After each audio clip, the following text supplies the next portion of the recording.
Folks, Black Star Network is here. Hold no punches. I'm real revolutionary right now. Support this man, Black Media. He makes sure that our stories are told. Thank you for being the voice of Black America, Roland. Stay black. I love y'all. All momentum we have now, we have to keep this going. The video looks phenomenal. See, this difference between Black Star Network and Black-owned media and something like CNN. You can't be Black-owned media and be scared. It's time to be smart. Bring your eyeballs home. You dig?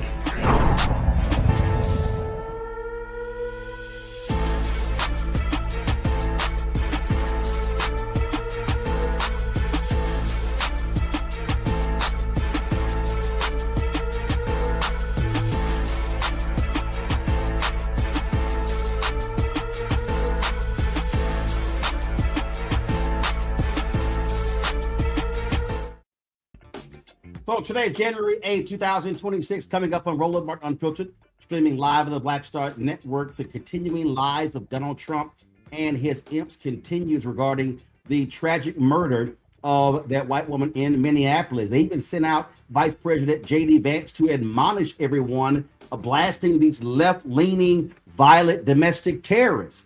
Adam Serwer would join us from the Atlantic. He has a piece talking about how the smear effort immediately started from the Trump folks. Also, Congresswoman Jasmine Crockett gets teary talking about that murder that took place yesterday in Minneapolis. Folks are still responding there as well, so we'll be breaking down what's happening there. On Capitol Hill, guess what? Donald Trump vetoed 2 bills that were passed unanimously. Republicans are so scared of him, they wouldn't even override his veto today. But the Democrats did force Republicans to join with them. 9 of them did, and they passed a 3-year extension of the Affordable Care Act subsidies. Now it goes over to the United States Senate, and so we'll see what happens there. It's a whole lot we're going to be getting to, and so it's time for us to bring the funk on Roland Martin Unfiltered on the Black Star Network. Let's go. He's got whatever the miss, he's on it. Whatever it is, he's got the scoop, the fact, the find. And when it breaks, he's right on time, and it's rolling.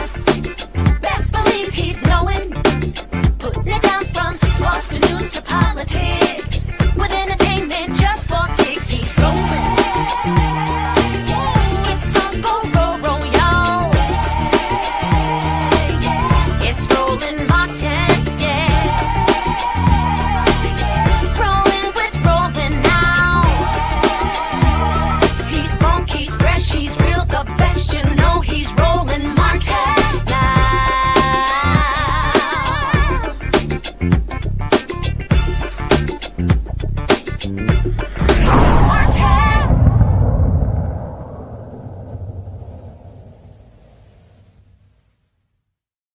Tragic shooting of a woman in Minneapolis, Minnesota, by an ICE agent. They say that particular agent has been treated and is now spending time with his family. Now, remember, yesterday they claimed that, he was being hospitalized, but we saw video of this man walking around like it was no big deal. Now, what we also hear is that the feds have told Minneapolis and the state of Minnesota to butt out of the investigation. DHS Secretary ICE Barbie Kristi Noem spoke at a news conference, and she talked about and she really gave us alternative facts in this case. Listen to what she had to say, especially regarding, remember she talked about the snow, how they had to dig themselves out of the snow. The video totally contradicts her, but this is her today. Secretary, yes. A couple minutes ago, the head of Minnesota State Investigations Agency said that they had been cut out of the investigation into the fatal shooting in Minneapolis. Can you explain that reversal? I'd like to know where they've been and why they're not out on the streets investigating all of these people that are harassing and inciting violence on law enforcement officers right now. They're allowing the situation to be volatile. They're not doing their work. They haven't for years, and maybe they should get to work a little bit on the unprecedented fraud that we've seen in Minnesota and in Minneapolis by people that stole from American citizens and diverted funds away from vulnerable people and programs and services that they needed and put it into their own pockets. Minnesota is a train wreck. It is corrupt, and it was under the leadership of Governor Walz and this mayor that they allowed it to happen, and they let criminals and illegals and people abuse programs and steal the money, and now they're allowing violence to go forward on the streets as well. This also finds that Minneapolis Police Department, county sheriffs, the federal authorities at this point, they don't want. I won't put a blanket statement out like those other individuals will. What I would say is I welcome them to come and help us. Come help us make sure that the streets are safe, that laws are enforced, and that we can do the right thing to make sure that American citizens come first. Yes. Director Russo spoke about how this operation happened discreetly under the cover of darkness, and that's how it should be, which is in contrast to what happened in Minneapolis yesterday.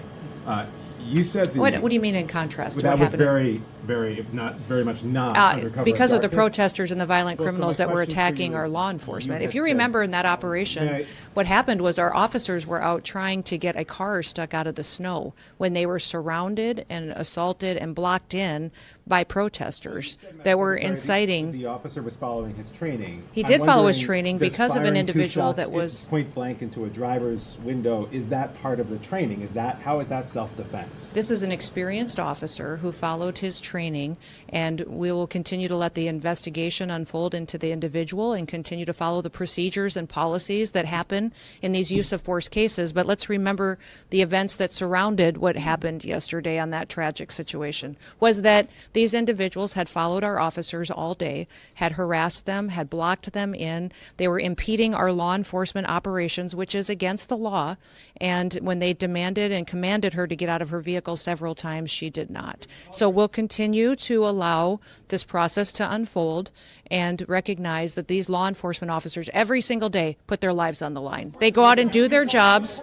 They go out and Terrorist, though, without an this was an act investigation. of domestic terrorism, There which had is been no perpetuating investigation into who she was or what she was about, and yet now you're saying these you can't policies speak and about the incident procedures that because of follow the a use of force situation like this are continuing to be put in place. So this is standard operating procedure after every use of force situation is that we follow these procedures and protocols. This situation is no different. Ice Barbie was lying, y'all. Look right here. This is a memorandum that was that took place under the Biden administration. It is dated May 20th, 2022. It went to the director of the FBI, the administrator of the DEA, the acting director of the Bureau of Alcohol, Tobacco, Firearms, and Explosives, the director of the United States Marshal Service, the director of the Bureau of Prisons, and the Inspector General, Office of the Inspector General from Attorney General Merrick Garland. It says Department's updated use of force policy. It lays out right here exactly what they are supposed to do. In that use of force policy, it dictates that they are not to fire on a vehicle. She's lying. They didn't follow policy. But you notice how she ran roughshod over the journalists who are asking questions, and the whole point is throw out as many lies as possible. And so now all of a sudden they're attacking her domestic terrorist, a far left lesbian. I mean, you name it, they're throwing it about. Staff writer Adam Serwer of The Atlantic wrote this piece. It says, first the shooting, then the lies. The Trump administration has perfected the smear campaign. He joins us right now. Adam, glad to have you back on the show. That's exactly what this is. And we see what's going on here.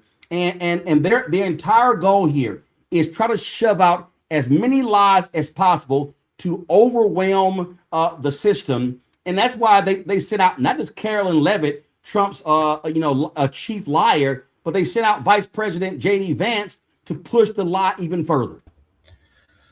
Yeah, I mean, Roland, this is basically the same playbook that they use when an unarmed Black person is killed by law enforcement. They try to assassinate the character of the victim in order to justify killing them. And what's interesting, however, is that you see Noem just sort of making things up that didn't happen and aren't on the video. This idea that they were being surrounded by ICE protesters, so they were frightened and simply had to use lethal force. The reality is that law enforcement are trained not to fire at moving vehicles because it's dangerous. It can cause more danger. You can hit a bystander. If you hit the driver, the car can go out of control and hit more people or possibly other officers.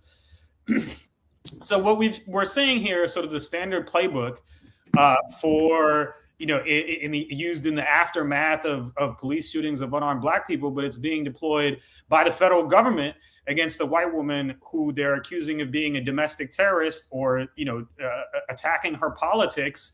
We don't even know what her politics are, to be honest. They're just saying that. There's no reason to trust what they're saying when they're describing her political ideology. to justify killing her. And it's really, it's rather striking because the video is there. We can all see it.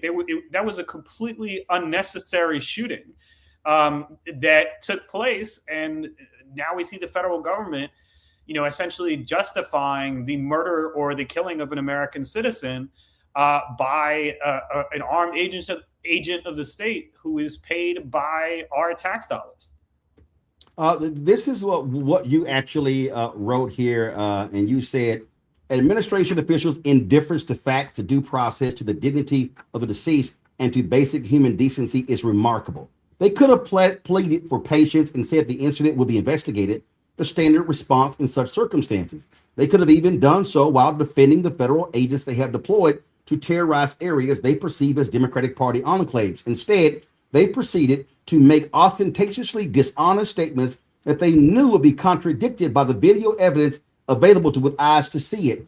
Now, Donald Trump gave an interview with the New York Times. Remember, he immediately defended the officer, made up lies about how the officer was hurt, almost killed, was getting all sorts of treatment. Yet when the New York Times showed him the video and he's sitting there watching it with them, he backed off of that statement.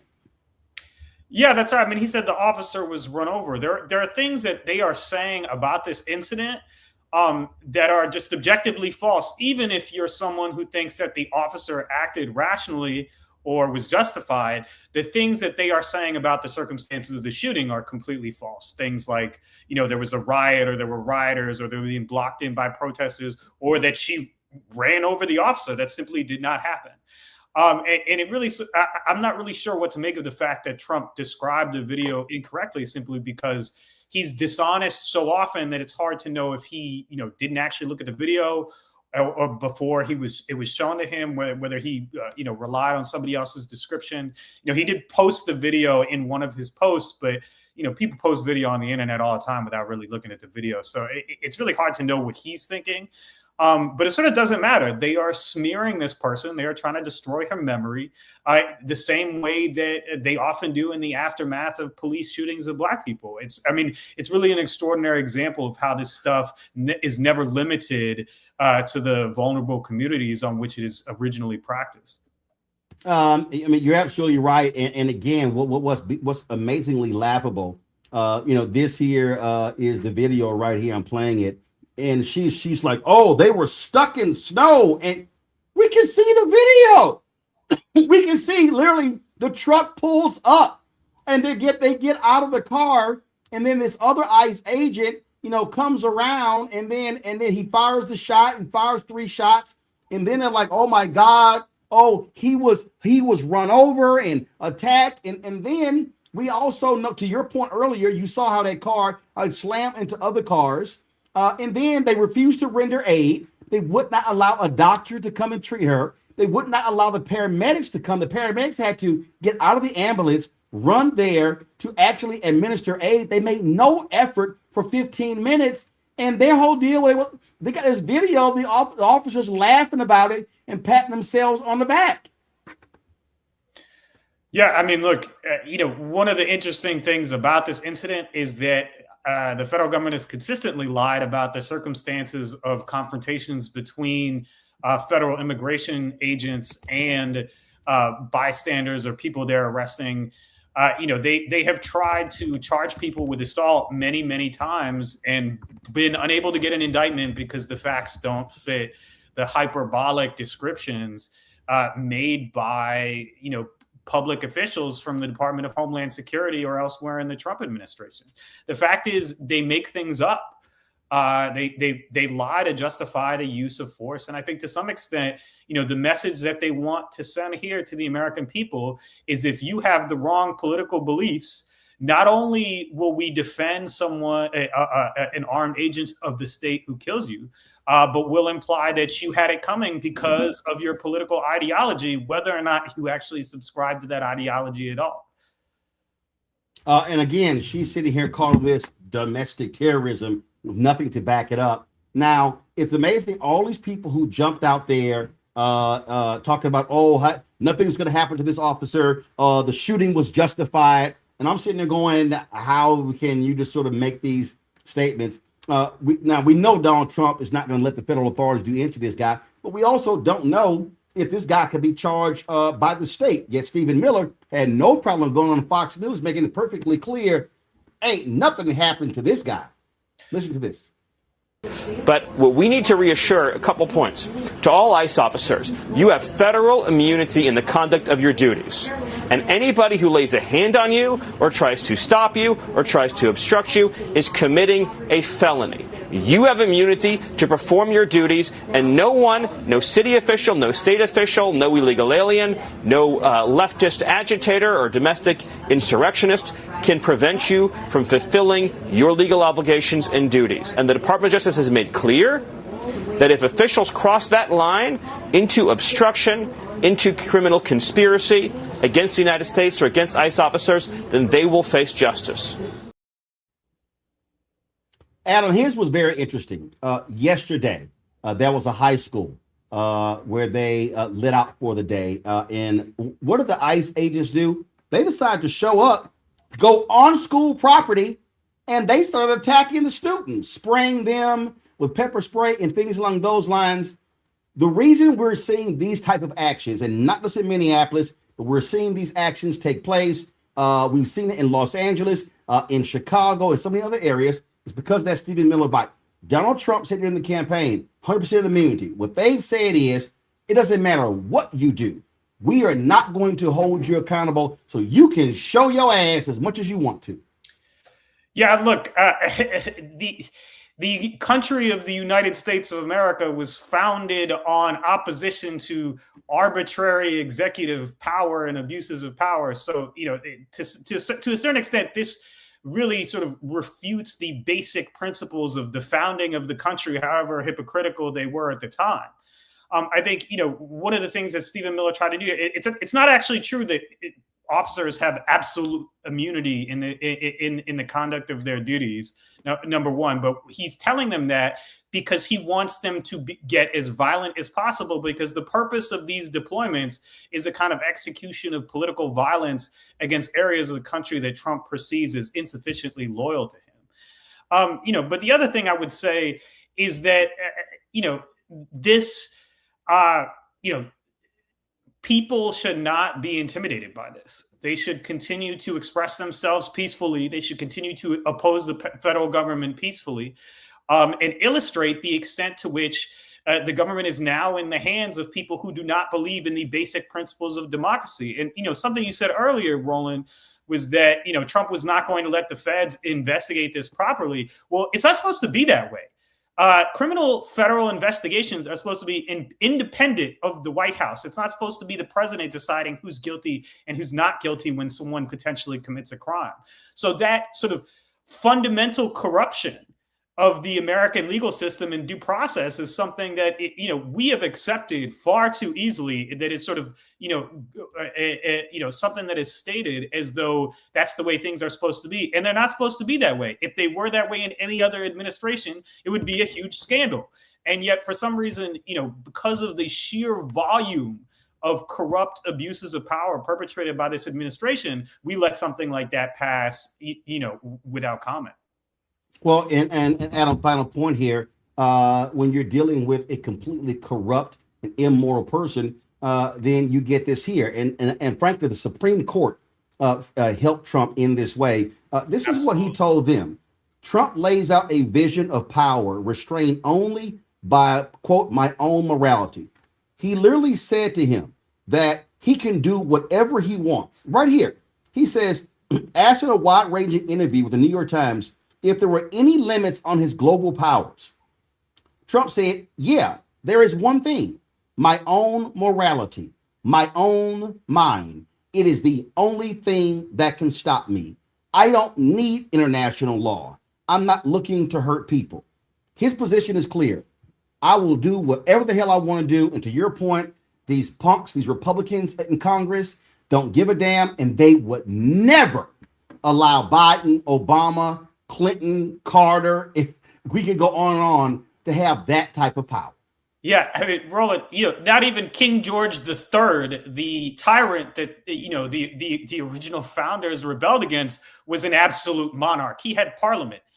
So what Trump is asserting is a level of arbitrary, tyrannical power that that is more extreme than what the founders themselves rebelled against. And these are the people who consider themselves, admirers of the founders and defenders of the Constitution. They don't believe in anything but their own power and their own and their own ability to hurt other people, to get whatever they want.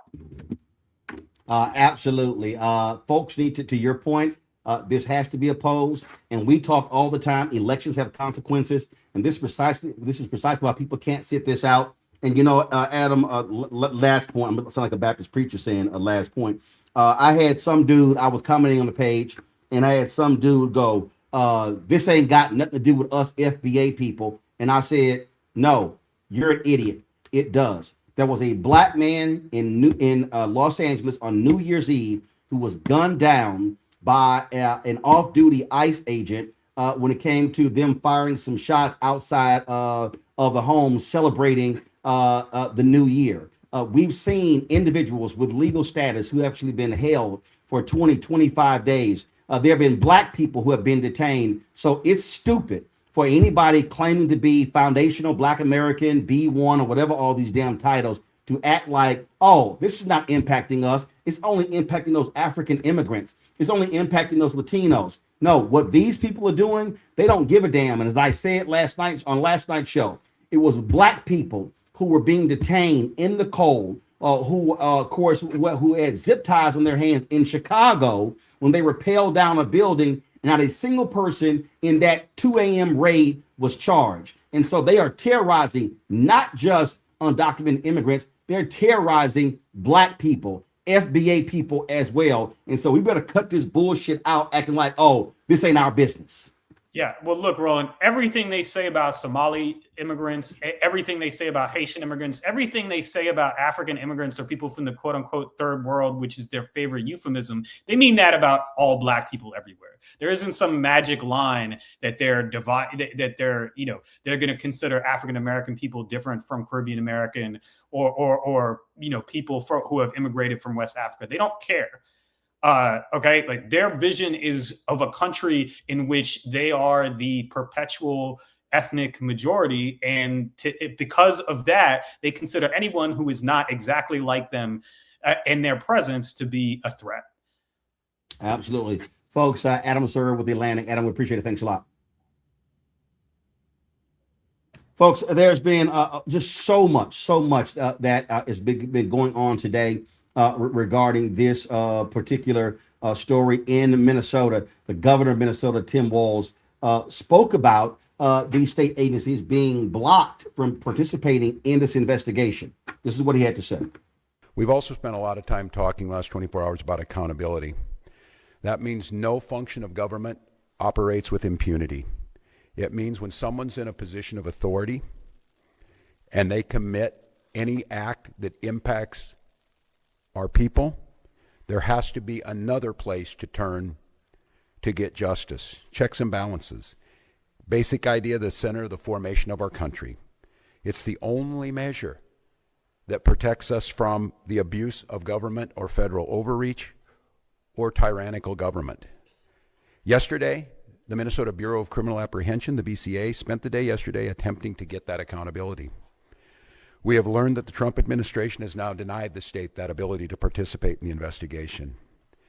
And I just want to make this as clear as possible to everyone. Minnesota must be part of this investigation.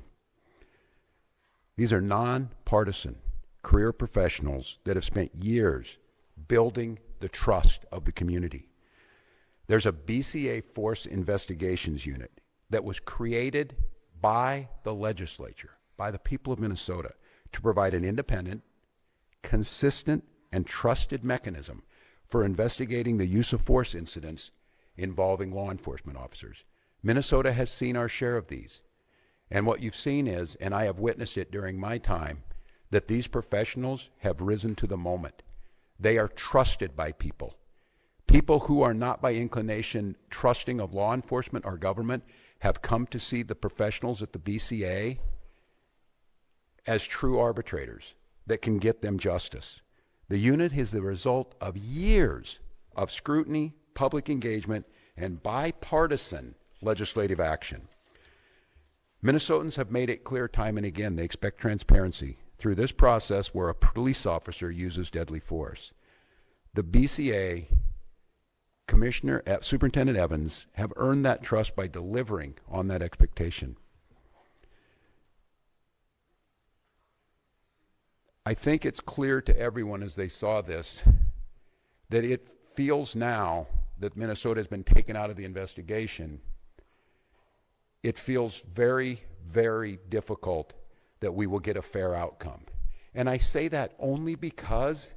So, folks, that was, again, Minnesota Governor Tim Walz. Judgment from the president to the vice president to Kristi Noem have stood and told you things that are verifiably false, verifiably inaccurate. They have determined the character of a 37-year-old mom that they didn't even know. All right, folks, that was Minnesota Governor Tim Walz there. Things got very emotional on Capitol Hill today. Congresswoman Jasmine Crockett really challenged Republicans on this issue and said so many Democrats were disturbed by this woman being gunned down, and Republican response is pretty much callous and indifferent. It is so hard to sit here sometimes because I didn't come to Congress to write laws or to do things that are hurting people. I'm just asking if there's any decency or heart or courage on that side of the aisle. The fact that a woman was killed, she was shot in her head, and y'all are pretending like nothing happened. I remember when Charlie Kirk got killed. Do you remember what our response was? Our response wasn't to sit there and pretend like it was okay. Is it okay because you have a badge? Because the last time I checked, allegedly no one is above the law. Can y'all not just have a little bit of courage and humanity? A child.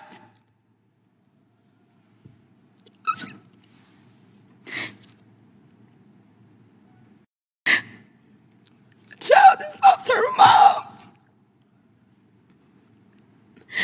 And y'all want to pretend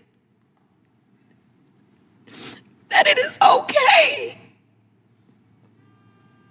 I am asking if there is anyone that will stand for the very people that elected us and sent us to Congress. You tell us things like, well, the immigrants are bad. And so we got to get all these bills because the immigrants are the ones that are causing the harm. They're bringing the crime. The mayor of Minneapolis told y'all to get the fuck out. Yet y'all are the ones, it is this administration that is bringing crime to their streets. That's what's happening. It's the third incident where somebody has dropped an F-bomb in this committee, including the video. I'm sorry. Including the video that we had to watch earlier. Are your princess ears okay? Is it profanity? Well, the princess ears House of Representatives. The committee. You are about the fact that a woman. Are you soft? House of Representatives. The gentlelady. Are we offending your princess ears? Are they that soft? All members will maybe some of the kids out there. Mr. Chairman, it is the gentlelady's You're killing time. them. Kids. It is the gentlelady's time. Let's let her have her time. It is the gentlelady's time. Would you stop the clock for a moment? Okay, and I'll restore that. The chair will remind all members that the person controlling the time is not to be unreasonably interrupted. We would further admonish that whenever possible to express the full meaning of something, it be done so without an expletive that may be offensive to people here in the audience or those who watch this on television. I understand that a quote at times is essential, but I would admonish everyone that it has been the practice of this committee for the many years I've been here to use such things as F-bomb in order to get the message out without actually using the word. Notwithstanding that, the gentlelady will be recognized for this time plus an additional 20 seconds. The gentlelady may continue. Thank you, Mr. Chair. Long story short, we are sitting in judiciary and no one on that side of the aisle seems to care that this particular person, whose name we don't know at this point, became the judge, jury, and executioner. I don't know how you square that. And then we're sitting here literally in markup for a bail funds bill. When I first ran for office, it was in the midst of yet another lynching by law enforcement in Minneapolis. At that time, it was George Floyd. I remember working as a pro bono criminal defense attorney to help protesters that were being arrested. There were more than 600 protesters that were arrested in Dallas. There were churches that came together to make sure that there were bail funds. There were nonprofit organizations.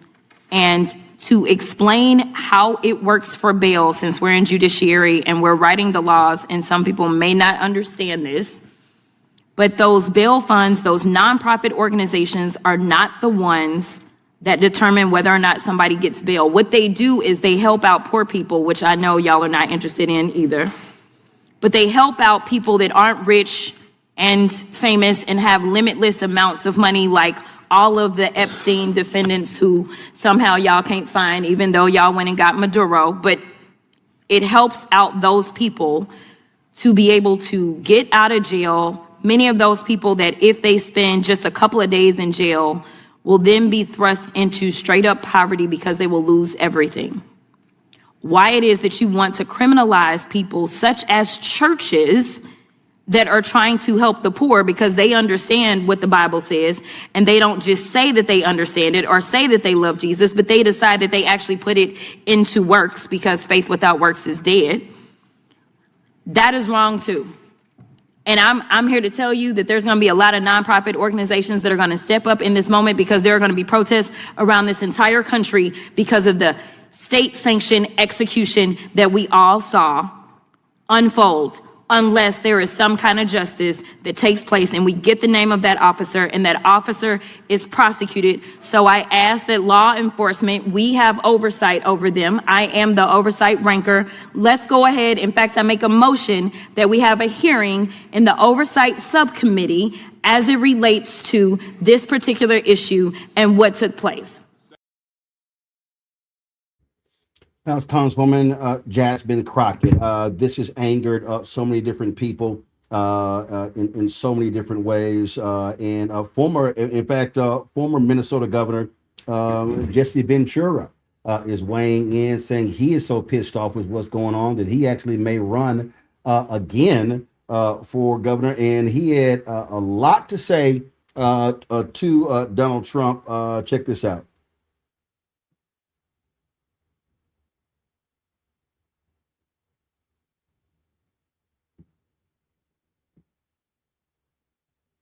No audio.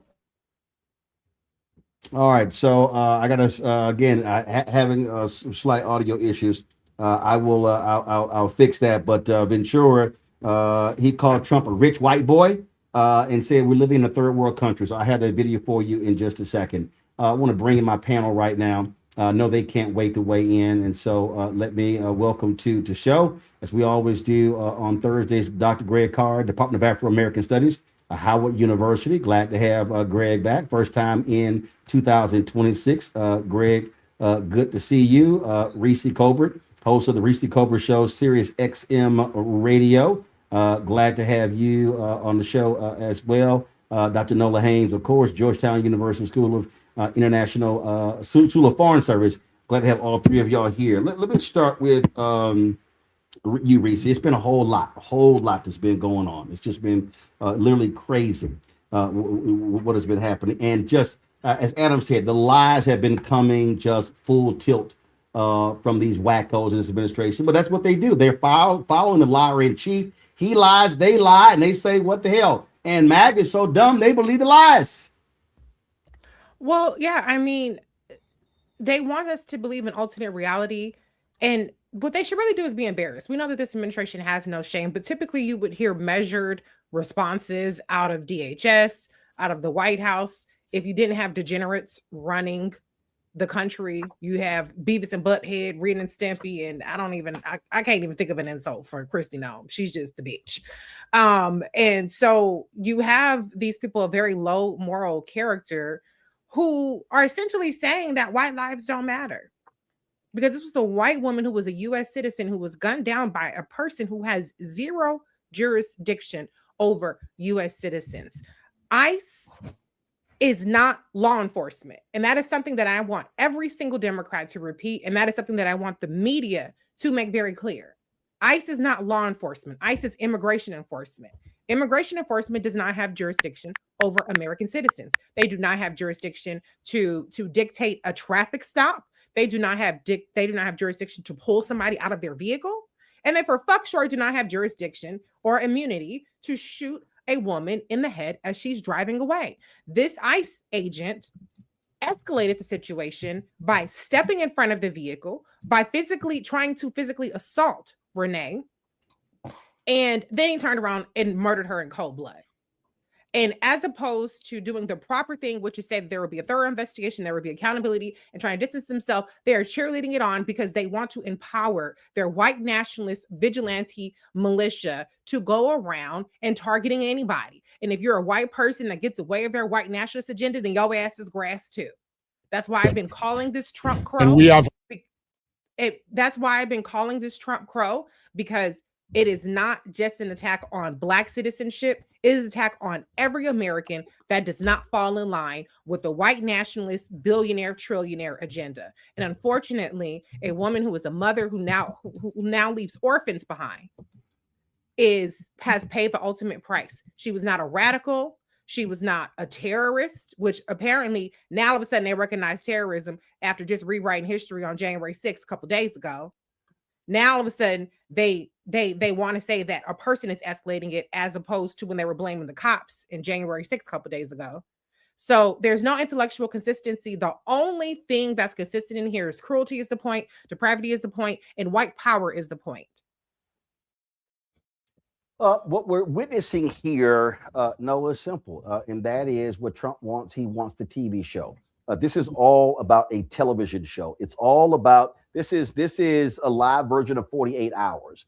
The media budget for ICE is crazy. They got their own cinematic cameras there, and they're dropping all of their creative videos. And so what they're saying to their white base, look at us. We are rounding these people up and throwing them out of the country. That's what all this is about. And listen, Fox News is driving the propaganda arm, conservative talk radio, the digital people. That's what all this is. It is all about driving this whole notion, this idea that we are running these brown people out of the country. And so you name it. So whether you are Somali, any African nation, if you are Venezuelan, Mexican, whatever, we're running these people out because we want this to be for us. It is absolutely about whiteness. Absolutely. It is performative strength. And this is what happens when you get a reality star rolling down the escalator, announcing his presidential aims and goals. And so we have not left this horrible, horrible reality show that we are all forced not just to watch, but to also participate in. And, I want to say something about the way that this administration, not just Trump 2.0, but also Trump 1.0, the way in which he uses terrorism as a legal justification for enacting whatever sort of crude national security foreign policy this regime has in mind. And one of the reasons why I say that this is performative, and to your point, Roland, when you look at statistics, the amount of folks that are being sent out of the country, the numbers are actually not that far apart from the last administration. So all of this performance, all of this fear of having the ICE officers in their gear, and their guns and all of this stuff, it is definitely meant to scare communities into compliance, right? These are not the acts of leaders who are America first because they shot an American in cold blood in her face for us all to see. And for the folks that were so worried about Jasmine Crockett dropping the F-bomb, how do you think those kids felt when they saw all those videos on TikTok and Instagram? Because when I first saw that video yesterday, there was no warnings. Those kids that congressman was so worried about hearing the F-bomb saw that lady get shot in her face and in her head. That's what I'm worried about. That's what I'm worried about the kids seeing. I could care less if Jasmine Crockett is dropping the F-bomb in Congress. More F-bombs need to be dropped in Congress. All of this is so upsetting, Roland. You know, my week started off with the 1-6 hearings on the Hill. They were emotional. I sat there and I watched Nancy Pelosi the entire time, Roland.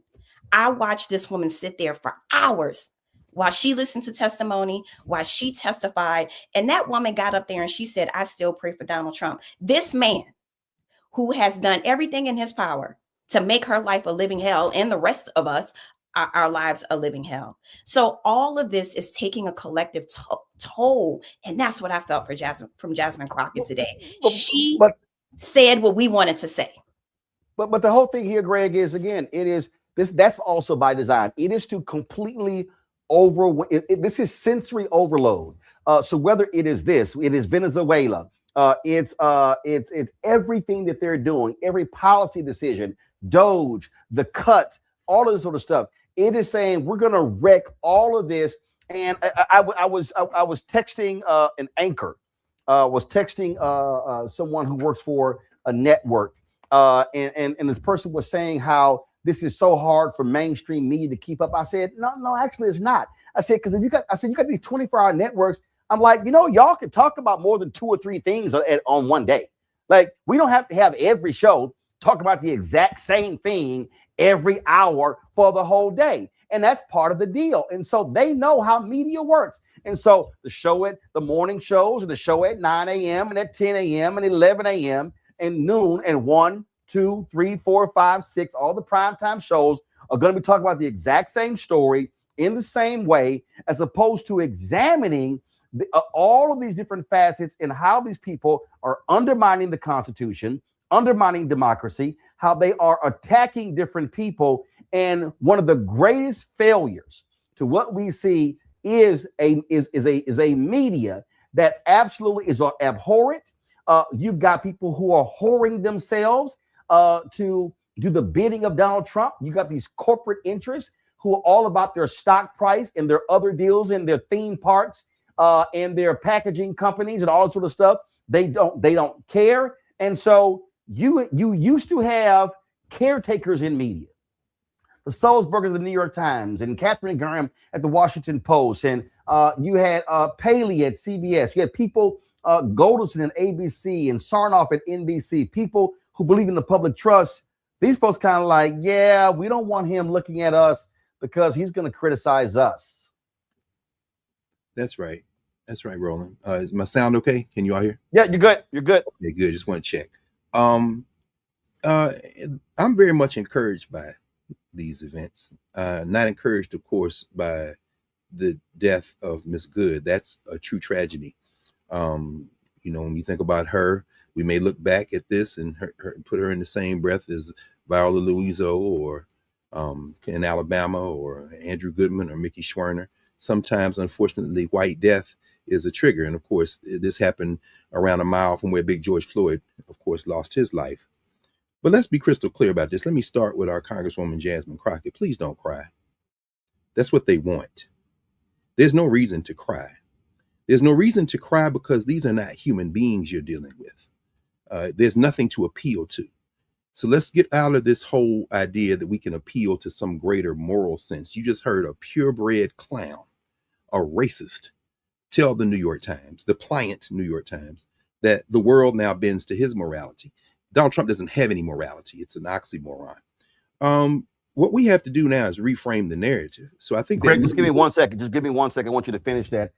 This is from ABC News. And so 2 people have been shot by federal agents in Portland.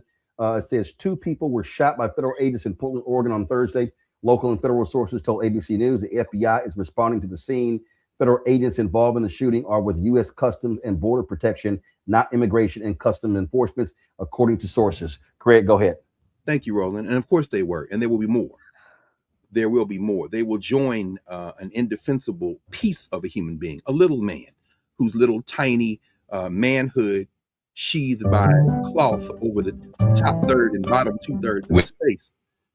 Jonathan Ross, as it is now being reported, USA Today, among other media sources over the last couple of hours, have reported that the enforcement operations officer identified the killer of Miss Good is named Jonathan Ross. And this isn't the first time that he has assaulted other people. And this doesn't have anything to do with citizenship either, y'all. Let's stop using that. Let's stop reframing this in terms of it was a U.S. citizen. It was a human being. Let's just level set on that. But what I really want to, us to spend a moment on, which is again why this platform is so important and why you should turn off all that commercial news, mass media entertainment crap, is this. This is all part of a larger strategy, as we said, not just to intimidate, not just to cow, but to set a set of forces in motion so that the response can then trigger another response. Let's go to the beer drinking Brett Kavanaugh on the United States Supreme Court, part of the MAGA 6. We saw a couple of weeks ago in the Trump versus Illinois case, where they said you can't use the National Guard. Kavanaugh wrote a concurrence separately. By the way, he also snuck a little footnote in his concurrence to say that you shouldn't be racially profiling. That's because he's mad because remember that case back in September, the Noem case, Noem versus Vasquez Perdomo, where he said you can racially profile, thereby leading to a label that apparently he hates, which is why I'm going to repeat it now. We should burn it into our vocabulary. Kavanaugh stops. That's what they're doing now. I'm going to stop you because you look a certain way. The Kavanaugh stops. He hates it. We'll go to hell, Bill Kavanaugh, Beer Kavanaugh. But he wrote a concurrence to slip in something they're going to bring back around. And that is, even as the Supreme Court said 6-3, they weren't going to pause the injunction that won't allow Donald Trump to put the National Guard in Illinois and Oregon and California. Kavanaugh wrote separately and said, but, maybe there might be a way to evoke, the Insurrection Act. See, what they want to do is put the U.S. military in these cities because they are engaged in a domestic war. Finally, let's pay particular attention to the fact that this strategy is designed completely pursuant to what that fool Steve Bannon said years ago, flood the zone with ish. In other words, we are now severing any ties with a standard that relies on facts. So what you hear, the Ice Barbie, the Botox Barbie cosplaying with her cowboy hat on, and then today continuing it saying is, there is no such thing as facts. What you hear that little Nazi cretin Stephen Miller doing is saying that there is no such thing as facts. Kill everybody you want. They're all drug dealers. They're sexual deviants. They're messing with children. And then when you say, no, they're not, here's the evidence. They're like, yes. And let me say again, they're messing with children. We have to now change the narrative. Congresswoman Crockett, don't cry. Call them what they are, Klansmen, Nazis, and let's roll over their political backs and crush those political backs. The rhetoric of reason has no place in this. This is a war. They have declared war on human beings. And the response in a war is to fight back. Folks, going to go to a break. We come back. We're going to talk to a member of Congress. A lot of different things happened on Capitol Hill today, including Democrats forcing Republicans to vote on a bill to restore Affordable Care Act subsidies for 3 years. There's a bill by Congressman Lauren Underwood. We're going to talk about that. Also, Republicans have no courage whatsoever. They actually voted for two different bills, one of them dealing with a water issue in Colorado. Trump vetoed those two bills because he was pissed off at the Republicans, in one case, Lauren Boebert. And these fools wouldn't override the veto, but they passed unanimously. That's what happens when you have zero guts and zero courage. We'll be right back. Roland Martin Unfiltered on the Black Star Network.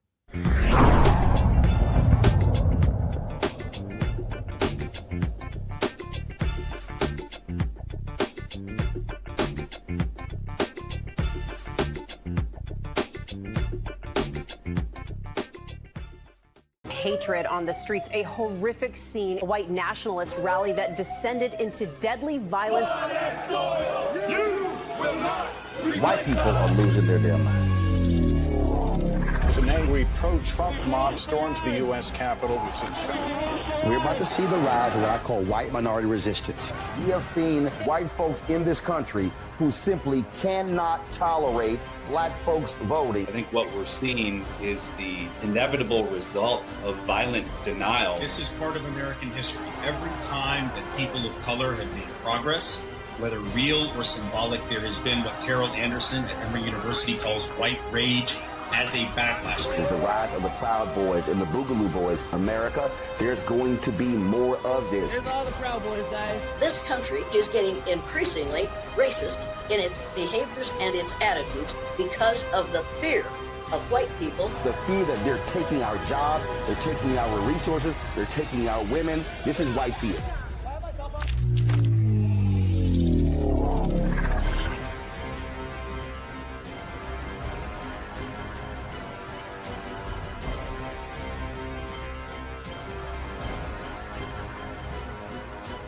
They said the quiet part out loud. Black votes are a threat, so they erased them. After the Supreme Court gutted the Voting Rights Act in 2013, Republican legislatures moved fast. New voter ID laws, polling place shutdowns, purges of black voters from the rolls. Trump's Justice Department didn't stop it, they joined in. In 2018, his DOJ backed Ohio's voter purge system, a scheme that disproportionately erased black voters. Their goal, erase black votes and political power. Yeah, that happened. These are the kinds of stories that we cover every day on Roland Martin Unfiltered. Subscribe on YouTube and download the Black Star Network app. Support fact-based independent journalism that centers African Americans and the issues that matter to our community.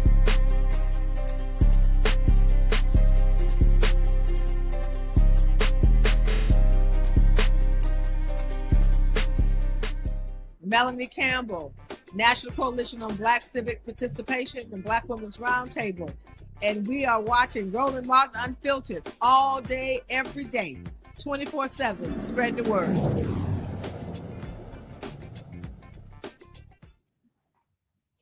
Folks, big happenings on Capitol Hill today. Democrats forced a vote on restoring the Affordable Care Act subsidies. This was the tally right here. It was 230 to 196. 17 Republicans voted for the bill. It was the bill by Congresswoman Lauren Underwood. I made a mistake yesterday. I said her bill had 1 year of subsidy. It was actually 3 years worth of subsidies. Now it goes over to the United States Senate. There's no word of whether or not it's going to actually pass over there, but it does put pressure on Republicans, especially those senators who are running for re-election, because they're going to have to vote on this issue of restoring health care to their constituents. And you know what? You got folks in North Carolina, in Georgia, in Iowa, in Texas, who are all impacted all around the country by this. And so guess what? They now are going to have to deal with this. And so that was a huge, huge action taken today. Virginia Congressman James Walkinshaw joins us right now. Congressman, glad to have you on the show. This was an effort, this was first of all, a great move by Democrats. And I kept saying in 2025, the Democrats are out of sort trying to figure out how to respond to what's going on. And we saw with the Epstein files, that discharge petition. Now, here you had an issue, and Republicans were vulnerable by Democrats using the discharge petition. You go bypass the committees, you bypass Speaker Johnson, and you force them to actually vote on this. To me, there should be other affordability issues that Democrats should be eyeing in 2026 to force the same vote on other issues. You're absolutely right, Roland. I mean, this was a big victory today. Credit to Congresswoman Underwood, leader Hakeem Jeffries, who really united Democrats around this fight for healthcare affordability. You know, we went through a shutdown where we kept the pressure on the Republicans to cancel their healthcare cuts. We took the argument to the American people across the country and highlighted the impact of allowing these tax credits to expire. And we got a big victory today. And you're right, the Senate should be feeling some pressure right now. What they should do is take up the bill, the 3-year clean extension, pass it and send it to President Trump's desk. It sounds like Republican leadership over there aren't going to do that, but that would be the smart thing for them to do. But you're absolutely right. We have to find other avenues over the course of this year to force Republicans to come to the table and join us in trying to make life more affordable for the American people. I think one way we'll be able to do that is with these tariffs. We know that Trump's tariffs are driving up costs for hardworking families, especially low or moderate income families who spend more of their income on, everyday goods and durable goods, and the tariffs are driving up those costs. We have discharge petitions on a bunch of those tariffs, and we're going to be pressuring Republicans to join us on those as well. Well, another issue that we saw take place, there were a couple of bills that Trump vetoed, and what was crazy, they were passed unanimously by the House. He vetoes them. It was really about a personal thing, trying to get back at Republicans in this case. And then what happened? It needed 2/3 vote. Well, 35 Republicans crossed, 213 Democrats voted for it, but it didn't get the 2/3 vote. I mean, I keep saying it. The Republicans in the House are cowards. It passes unanimously, but you don't want to embarrass your king, and so you don't pass these bills. So screw the people in Colorado in the Beaufort district when it comes to water issue, and screw other Americans because you got a petty tyrant who's sitting in the Oval Office.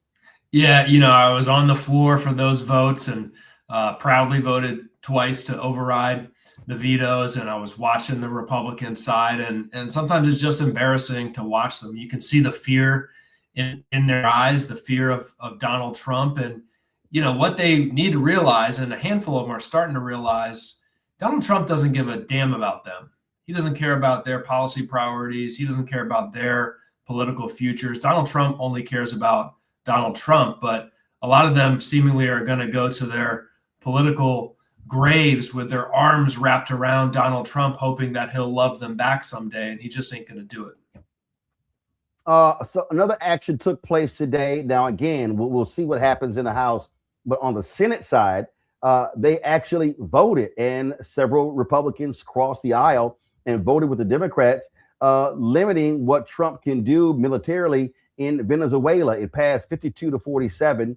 Now, granted, we know doggone well, he'll veto that, but that's a perfect example of, thank goodness you have 4 or 5 Republicans who are understanding that Congress has authority. There are 3 branches of government. There's executive, legislative, and judicial. These folks are now realizing, guess what? You're supposed to use your power, not let him do whatever he wants to do. That's right. Look, the action in Venezuela was flat out illegal, violation of the Constitution. Huge credit to Senator Kaine from Virginia for getting that war powers resolution moving in the Senate. We have a similar resolution that was introduced in the House today. It's a privileged resolution, so there will be a vote potentially next week on that in the House. And I'm hopeful, just like they had some Republicans in the Senate willing to break with Trump on this, that we'll have enough in the House. We only need a couple. And you're right, Trump will veto it, but that's still a major development for Congress to send a war powers resolution restricting his authority to engage militarily with respect to Venezuela. Put that on his desk and force him to veto it. Very significant. I've got panelists here. Want them to have an opportunity to ask a question of you. Nola Haynes, you first. What's your question for Congressman Walkinshaw? Thank you so much for doing the work that you all are tirelessly doing. So, on the messaging side of things, there's always this kind of group of folks who feel like Dems aren't doing enough. And then I am one of those folks who understand how legislation works. So I'm very curious, besides healthcare, which I know is a very popular policy for Dems, what else can folks like us be out there messaging to Americans who are looking for policies, not necessarily just anti-Trump everything, but that are looking for something forward, something else? So what else, in addition to healthcare, should we be out there talking about? Yeah, I really appreciate the way you framed that. And, I think as you described, There's a lot of folks out there that want to see Democrats in Congress fighting, have wanted to see more of that. I think we've been delivering that over the last couple of months. But, you know, my dad was a boxer, and he used to tell me, you know, the purpose of a fight is to win. Sounds like a simple thing, but some people don't seem to get that. So we also have to find some fights like this healthcare fight that we can fight and win and deliver for the American people. I mentioned rolling back the tariffs. I think that's an important fight. You're right. That's an anti-Trump policy. But I think this year, as we look to go to the voters in November in the midterm elections, you will see congressional Democrats coalesce around a coherent, consistent agenda around affordability. Yes, healthcare, extending the tax credits, but also things that we as Democrats want to do, which is, you know, bring down prescription drug prices, get us closer to universal affordable healthcare for every single American, a minimum wage, a real living wage for every single American, more rights for working people so they can organize, come together in the workplace and get the pay and benefits and conditions that they need and deserve. I think we just need to do the things that Donald Trump said he was going to do when he campaigned, when he said he was going to bring down costs for everyday Americans, when he said he was going to deliver a better economy for working Americans. You and I know that was a lie when he said it, but a lot of Americans bought into it, and we got to actually take that out and deliver it in real ways. Kristi. Thank you, Congressman, for being here. You know, what I'm seeing is a lack of information like dashboards or something that's easy to kind of get your hands on to really explain the severity and the vastness of the situation. I think the Democrats did a really good job around the big, beautiful bill and kind of messaging, and even around the shutdown before, messaging how these subsidies are going to impact everybody's prices. Is there anything in the works that you can think of that will help really bring this closer to home for people who maybe are not on Obamacare, who are not on the exchanges, and who maybe feel like this is an issue that other people have to deal with that doesn't really impact them? Yeah, look, it's a huge challenge with healthcare because our healthcare system is so complex in describing what different changes mean to different folks. I usually try to do it in the terms of, you know, by sharing stories less than statistics and numbers. I talk about a constituent of mine who's here in Fairfax County, Virginia, 28 years old. He and his wife just welcomed their first child a couple months ago, so they're really excited for that. They get their health care from the Affordable Care Act exchange, and last year their premiums for the three of them, mom, dad, baby, was $800 a month, which is a lot of money, but they could afford it with some scrimping. This year, because of the expiration of the tax credits and other things Republicans have done to drive up healthcare costs, their premiums are $1,600 a month, and they can't afford that. So dad doesn't have health insurance as of today, so that they can pay for it for mom and their new baby. And those are the choices that Americans are making. So I think those stories that, you know, folks can relate to are probably the most effective way for us to drive the importance of this issue home. Brett. Thank you, Roland, and thank you, Congressman Arkansas. We saw, of course, that you and your colleagues moved some legislation, some of the appropriation legislation today, kind of, you know, trying to forestall or prevent some of the stuff that might hit at the end of the month and perhaps another government shutdown. My question is pretty basic. How much do you think that Mike Johnson's very tenuous grip, we saw him scurrying out of the chamber after another vote that he couldn't prevent today, how much do you think his very tenuous grip on the speaker's gavel might be used as an asset by you and your colleagues to try to break up this Republican solidarity? I'm saying that because we know that there are the open seats in Texas and California, the death of your colleague, of course, LaMalfa. Taylor Greene's seat is up for, of course, election. And of course, there's Mickey Sherrill's seat in New Jersey. Are some of your folks on the other side of the aisle, perhaps, are they more vulnerable for you all to basically push and push and push at them to perhaps get some of them to chip away? And perhaps maybe might we be looking at a Speaker Jeffries long before November if this continuing fracture keeps up and some of these people step out of Congress sooner rather than later. Yeah, you really honed in on a critical dynamic here. And, before I get into the possibility of a change in power before the elections, as you, I think, hinted at, Speaker's tenuous control, not just his very narrow majority, but the fact that, look, generally, even at the White House where it's been reported Trump laughs at Speaker Johnson, he's viewed as a very weak leader. That gives Democrats a lot of leverage. And I think you see that in the appropriations bills, 3 that were passed today that rejected a lot of what was in Donald Trump's budget that he sent, that added protections for federal agencies and federal workers, a lot of whom that I represent, because Republicans are afraid of another shutdown because they know what it did to Donald Trump's polling numbers. We have a lot more leverage in those conversations and those debates and negotiations than we did last year. And you're absolutely right. I mean, given the narrowness of his majority, if you had more resignations, a couple more resignations, or anyone switching parties, or God forbid, any other significant life event on the Republican side, you could have an evenly divided House or even a narrow Democratic majority. We will have another special election in Texas that's likely a Democratic seat later this month. So we'll be adding a Democratic seat. You mentioned former Congresswoman, now Governor Sherrill as well. So a lot of moving pieces, and it could be a very unpredictable year in the House of Representatives. Congressman Walkinshaw, last point I want to make here, and just tell me if you agree with this or not, and that is this. There were a lot of people who disagreed with me and others, and they said, that I was wrong to support the Democrats' action when it came to the federal government shutdown. And I said then, Democrats should not lift a finger.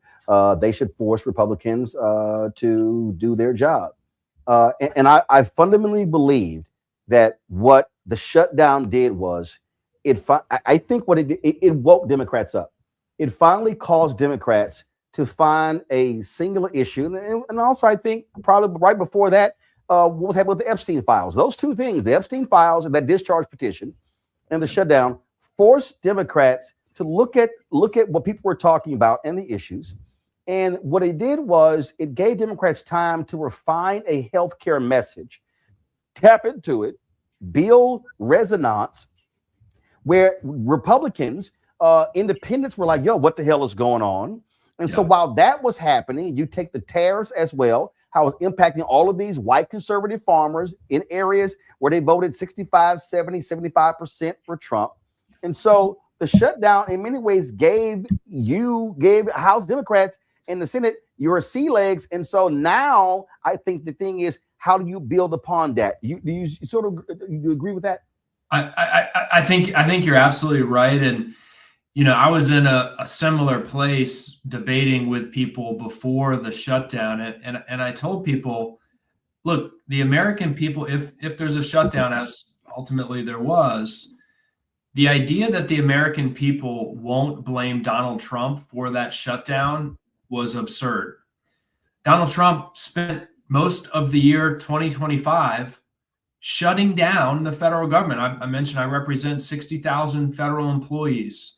Every neighborhood I represent, you have folks who have been fired by Donald Trump, who worked in federal agencies, entire agencies that were shut down by Trump before the technical shutdown that we had. So I knew that voters would blame Donald Trump, right? He's the guy that hates the federal government. Of course, he'd be very willing to shut it down if he doesn't get what he wants in terms of his cuts to the healthcare system. And I felt like, look, I didn't want to see a shutdown.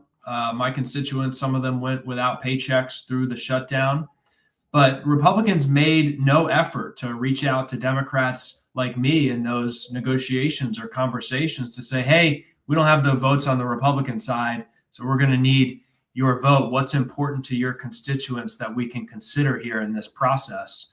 They just made no effort to do that. So I think you're absolutely right. It allowed Democrats to highlight the healthcare issue. It help to unify us and the country correctly blame Donald Trump and Republicans for it. All right, then, Congressman Walker-Shaw, we appreciate you joining us on the show. Look forward to having you back. Thanks, Roland. Have a great night.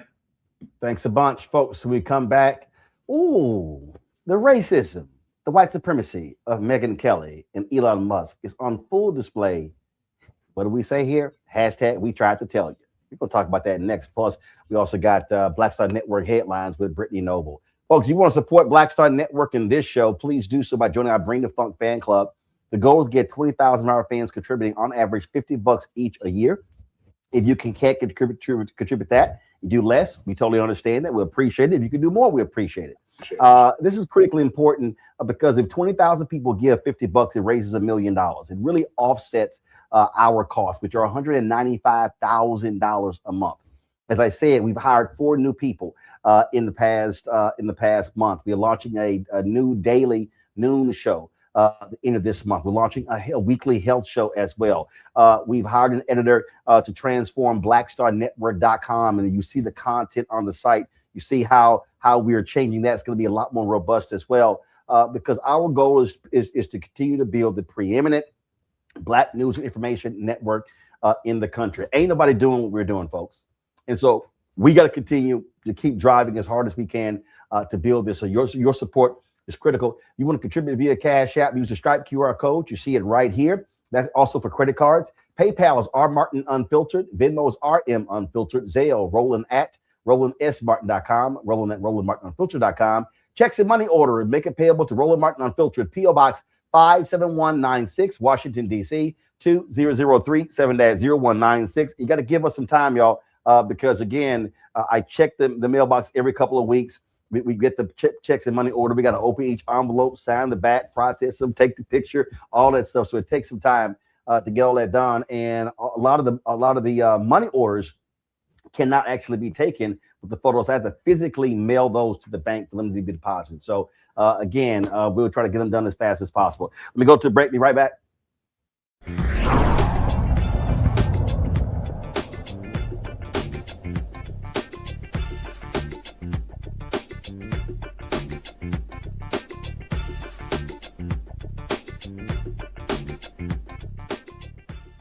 They said the quiet part out loud. Black votes are a threat, so they erased them. After the Supreme Court gutted the Voting Rights Act in 2013, Republican legislatures moved fast. New voter ID laws, polling place shutdowns, purges of black voters from the rolls. Trump's Justice Department didn't stop it, they joined in. In 2018, his DOJ backed Ohio's voter purge system, a scheme that disproportionately erased black voters. Their goal, erase black votes and political power. Yeah, that happened. These are the kinds of stories that we cover every day on Roland Martin Unfiltered. Subscribe on YouTube and download the Black Star Network app. Support fact-based independent journalism that centers African Americans and the issues that matter to our community.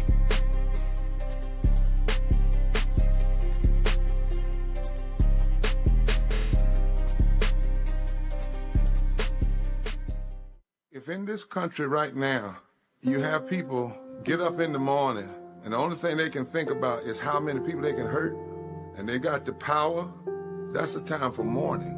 For better or worse, what makes America special, it's that legal system that's supposed to protect minorities from the tyranny of the majority. We are at a point of a moral emergency. We must raise a voice of outrage. We must raise a voice of compassion. And we must raise a voice of unity. We are not in a crisis of party versus party. We are in a crisis of civilization, a human rights crisis, and a crisis of democracy itself. And guess what? You've been chosen to make sure that those that would destroy, those that would hate, don't have the final say, and they don't ultimately win.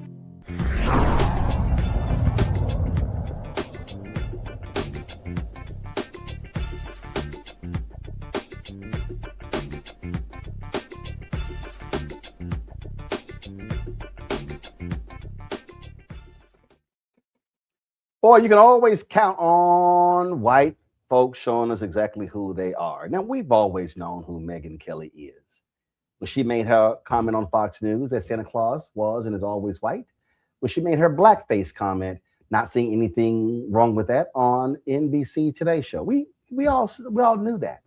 Well, since she got her independent show, you know, she got paid $69 million after she got fired at NBC, launched her own show, and oh my God, Sirius XM Radio signed her to a new deal. She's launched a media company. Oh man, she's a darling of the right, and she is going as hardcore right as she possibly can. White and right.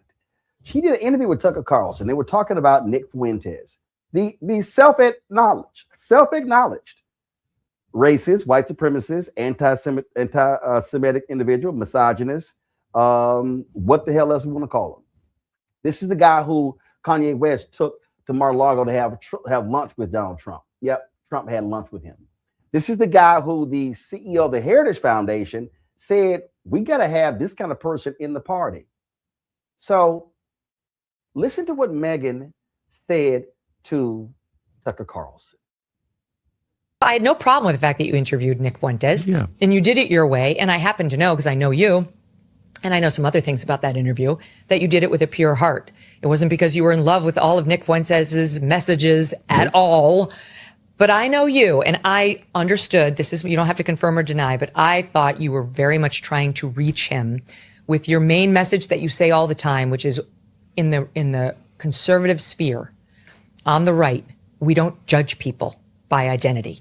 You didn't say it this way, but we're not big on the N word and the other words that he's been calling people like Usha Vance, or even thinking about people that way, because that's what crazy leftists do with identity. But it's anti-Christian too. I hate that. As Christians do. Yeah. Okay, so that you tried. It didn't really work, but you tried. And I know your heart was in the right place, and it was a worthwhile exercise because he's a very interesting guy, let's face it. Yeah. He's obviously got some very extreme views, but he's very interesting and he's very smart. And on a lot of things, there is value to be derived from that guy's messaging. I'm sorry, but he actually has a lot of things he talks about that you're like, this is not a bad point about our country. Excuse his thoughts on race and Jews and the Holocaust and all that, obviously. Okay, so I was fine with your interview with Nick Fuentes. Oh, he has such great things to say. Oh, well, you know, let's excuse the little racist things. Let's excuse the anti-Semitic things. Let's excuse the sexist things. But got some great ideas. Oh my God, he's a really interesting guy. Well, even the folks on the right were savaging her ass. This is a Mediaite story right here, where one of them called her Grandma Groyper, Megyn Kelly savage for singing the praises of Nick Fuentes. And you go through this article, it lays out all those different people. John Podhurst, Megyn Kelly is rotted to the core. And for what? Not even whales. Then if you keep going, you'll see Benjamin, this dude, Ben Dominic, he's married to the insufferable Meghan McCain. If you think Nick Fuentes is brilliant, I'm honestly impressed that you have enough brain function to remember to breathe. Then you go down here, Dave Rubin, great move for Grandma Groper to attach herself to Fuentes and Candace, meaning Owens. Is there anything she won't do for a click? Find out tomorrow. Then let's see here. It was this guy, Eon Miles Cheong, called her Grandma Groper. And this other guy said, did she praise him for making the trains run on time? That's a reference to Nazis and Jews in Germany. Oh, this other person says, there it is. Some of us were so ahead of the curve here and got bashed for it, but it was always obvious to anyone willing to see. Well, we also knew it as well as Black people. Again, I don't think Megyn Kelly is anti-Semitic, but she knows what she's doing in the crowd she's trying to appeal to and placate. She's always been awful, always. She's just decided to descend lower and lower because her belief that it will financially pay off. This person here said, the drill ISIS tweet, but for internet Nazis.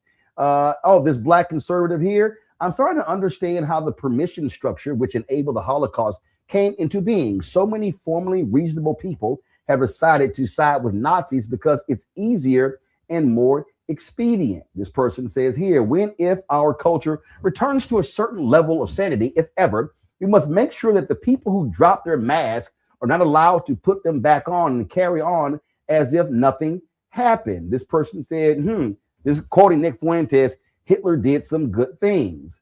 And then let's see here. Megyn Kelly has actually decided that she's done with the 90% of the normally Republican base. And for some reason, it's now in love and courting the 10% Groyper loathsome subculture. Godspeed. This guy here, Steve Guest, said, unreal. This person says, Kelly insists there's a lot of value to be derived from Fuentes' messaging. Is she referring to his exaltation of Hitler, his denial of the Holocaust, his insistence that Jewish Americans are conspiratorial traitors who deserve to be annihilated, or does none of that matter? Let's see, one more. It was never actually about, sure, you may disagree with him, but unity and don't cancel people. It was always about, quote, don't criticize the Stalin-loving Nazi I agree with. Megyn Kelly basically followed the Groyper trail already blazed by Michelle Malkin. Let's see, any more? Boy, they were just going in on her. Now, those are all right-wingers there. But you got to understand, y'all, racism is the point. Racism is the key, who they are appealing to. Let's take Elon Musk. Now, we know apartheid Elon. It's absolutely all about white supremacy. All he does is talk about on Twitter the fertility rates of white people, how they're collapsing in Europe and in the Western countries. He ain't talking about black people or Latinos. He's not talking about African countries. He's talking about white people. Well, Elon was just being his usual self. Check this out. So he's on his racist app. And then this person tweeted, white people have a simple choice to make: be conquered, enslaved, raped, and genocided while being called racist, reclaim our nations and our dignity while being called racist. It's that simple. This guy, a non-patriot, said the two options are clear. Elon Musk said yes. Then check this out. This guy tweeted, if white men become a minority, we'll be slaughtered. Remember, if non-whites openly hate white men while white men hold a collective majority, then they will be 1,000 times more hostile and cruel when they are a majority over whites. White solidarity is the only way to survive. That's what this particular person tweeted. Well, Elon said 100%. But that same thread, so I went to this person's thread. This is what this same person said in the thread. Jews love casting niggaboo women as the wise ones among whites in TV and movies. Total inversion of reality meant to degrade whites' common sense.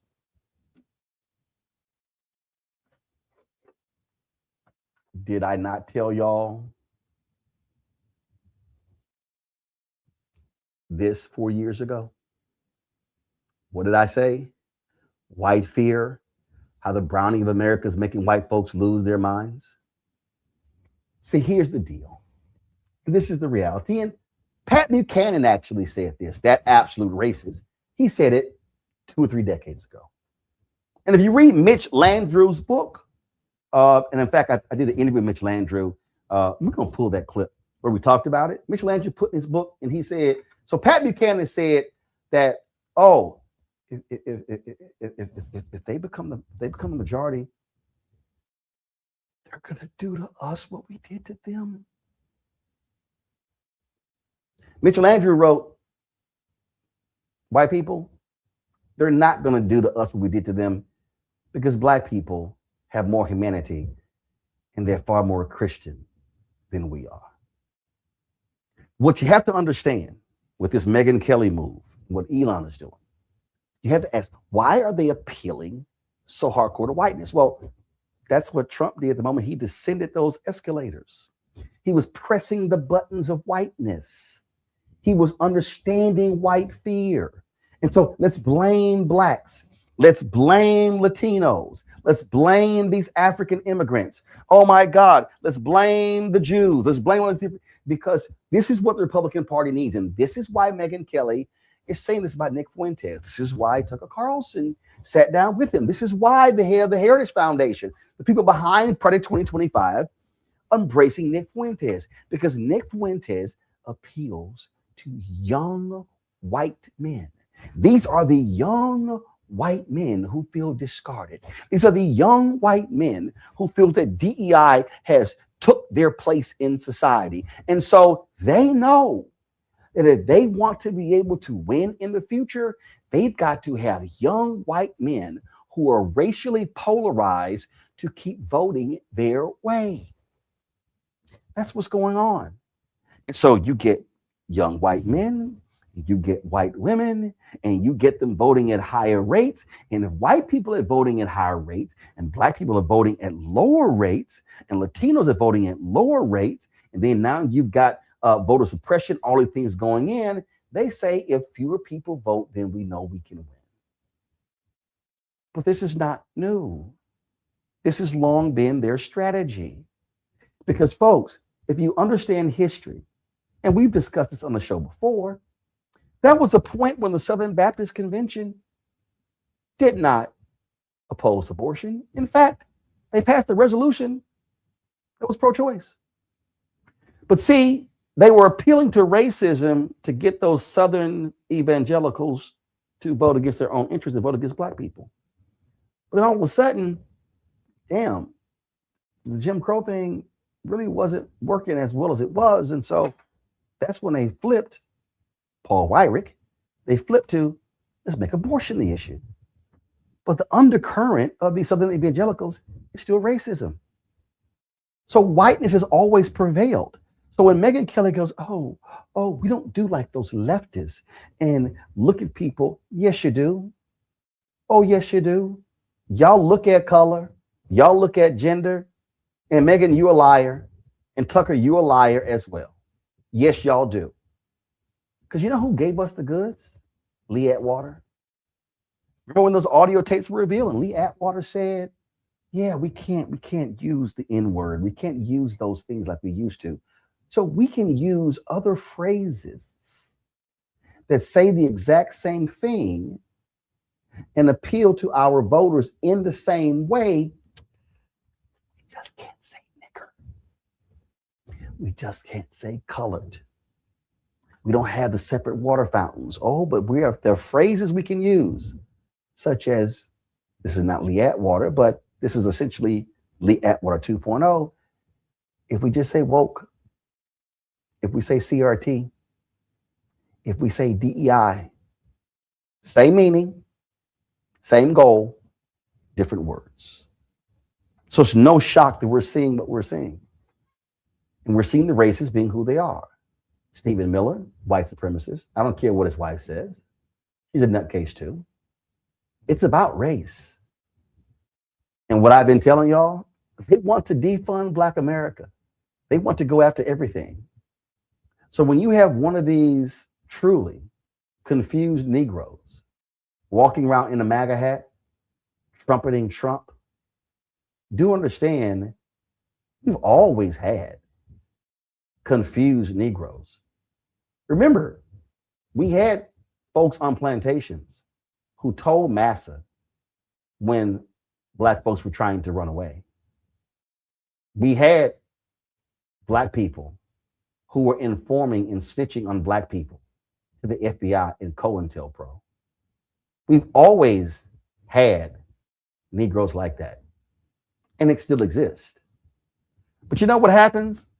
They all get their Negro wake-up call. Ask Vivek Ramaswamy.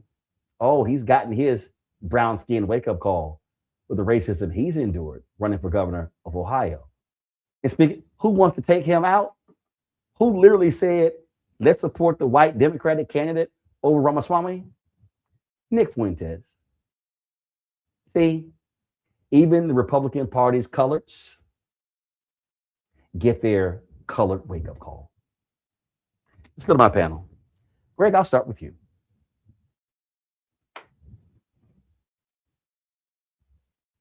Well, listening to you, I mean, you've laid it out.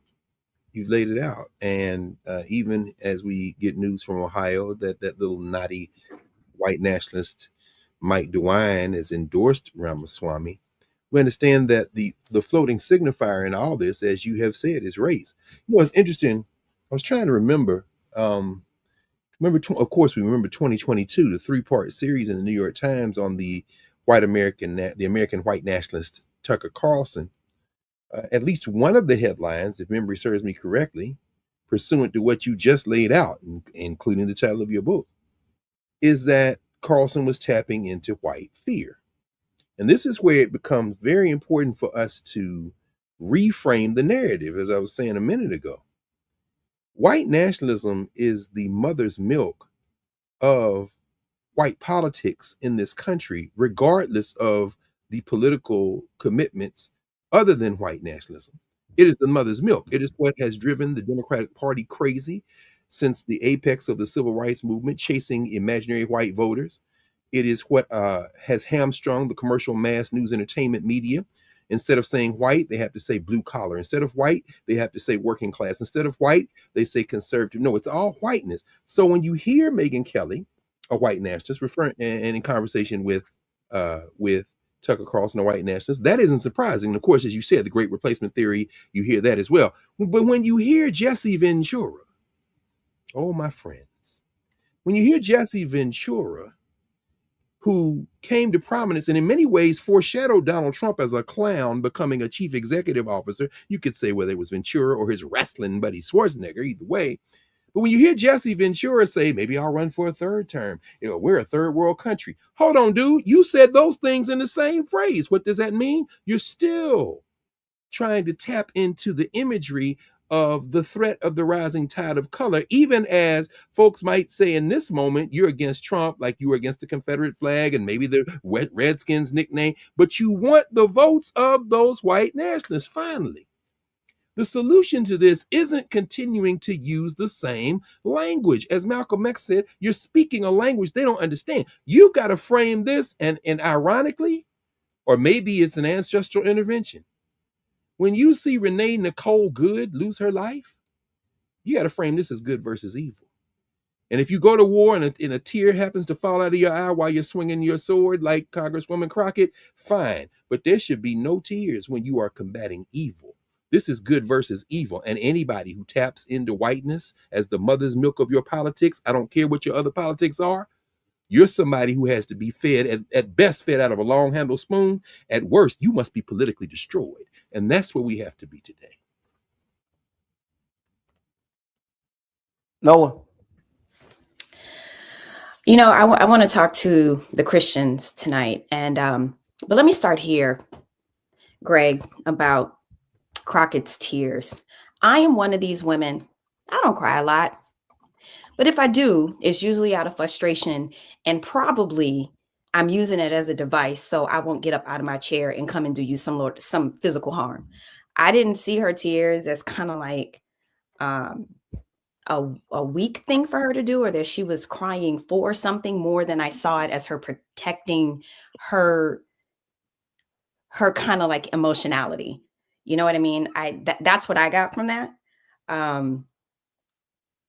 So thinking about her level of emotionality, I get upset when these folks invoke Christianity, because any version of Christianity that I know, and when I say I know from Greek to New English to the modern Bible, I'm not talking about, picking up your little pocket Bible and you read a few Proverbs. That's not what I'm talking about here. When I hear these people invoke Christianity, when I hear them wrap their racism light, their casual racism in the cloak of Jesus, that bothers me. When they themselves do not even want to confront the fact that we are talking about a brown man from the Middle East, because they have completely erased the reality of his actual lived life, that was dedicated to the poor. Let's not forget that. That is what Reverend Barbara always reminds us of. So every single time when I hear one of these racists wrap this in a Christian cloth, I get angry. I get offended, and every single Christian should. Mm-hmm. Kristi. Well, I'll just say this, that these white racists are boring. They're redundant. It's very, very played out. I'm actually sick of them. I don't know how it's entertaining. They got the same script over and over again. These racists are going to be evil. They're going to rape, plunder, and pillage regardless. So if they want to sit up there and try to act like they're doing it because they're scared, that's bullshit. But if they are in fact scared, as they are empowered, as they are again pillaging and plundering the world, then good. Because you should not be allowed to sleep well. You should not be allowed to have an easy spirit doing the kind of demonic evil that they're doing. Regardless of your power structure, you should not be able to go about your day without looking over your shoulder, as some of these fuckers are living in military housing. Good. That means that they are not comfortable. And that's the one small consolation in it. Now, they don't get a cookie for not being comfortable. They shouldn't be comfortable.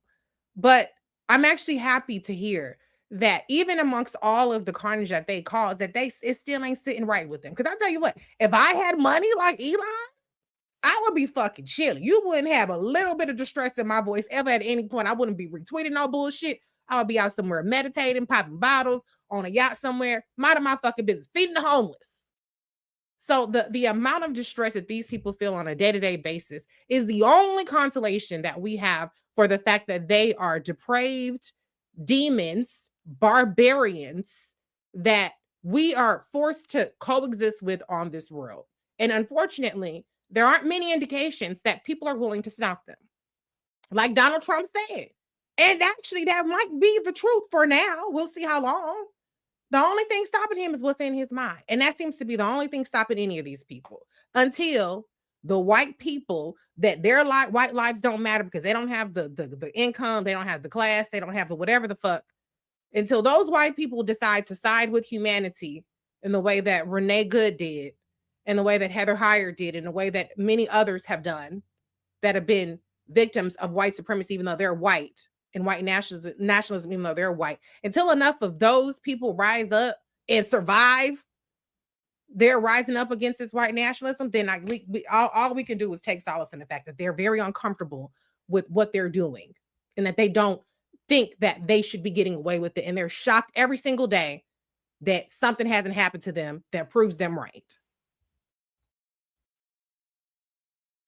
Folks, before I go to the break, I love it when you have a district attorney who doesn't give a damn. Larry Krasner held a news conference. You know, Fox News is trumpeting this, where he makes perfectly clear to the ICE agents, if you bring your ass to Philadelphia and you show your ass and act a fool, you are going to get convicted. I want to play this before we go to the break. If any law enforcement agent, any ICE agent is going to come to Philly to commit crimes, then you can get the F out of here. Because if you do that here, I will charge you with those crimes. You will be arrested. You will stand trial. You will be convicted, whether it's in state or federal court. It's my office prosecuting it. That's how the law works.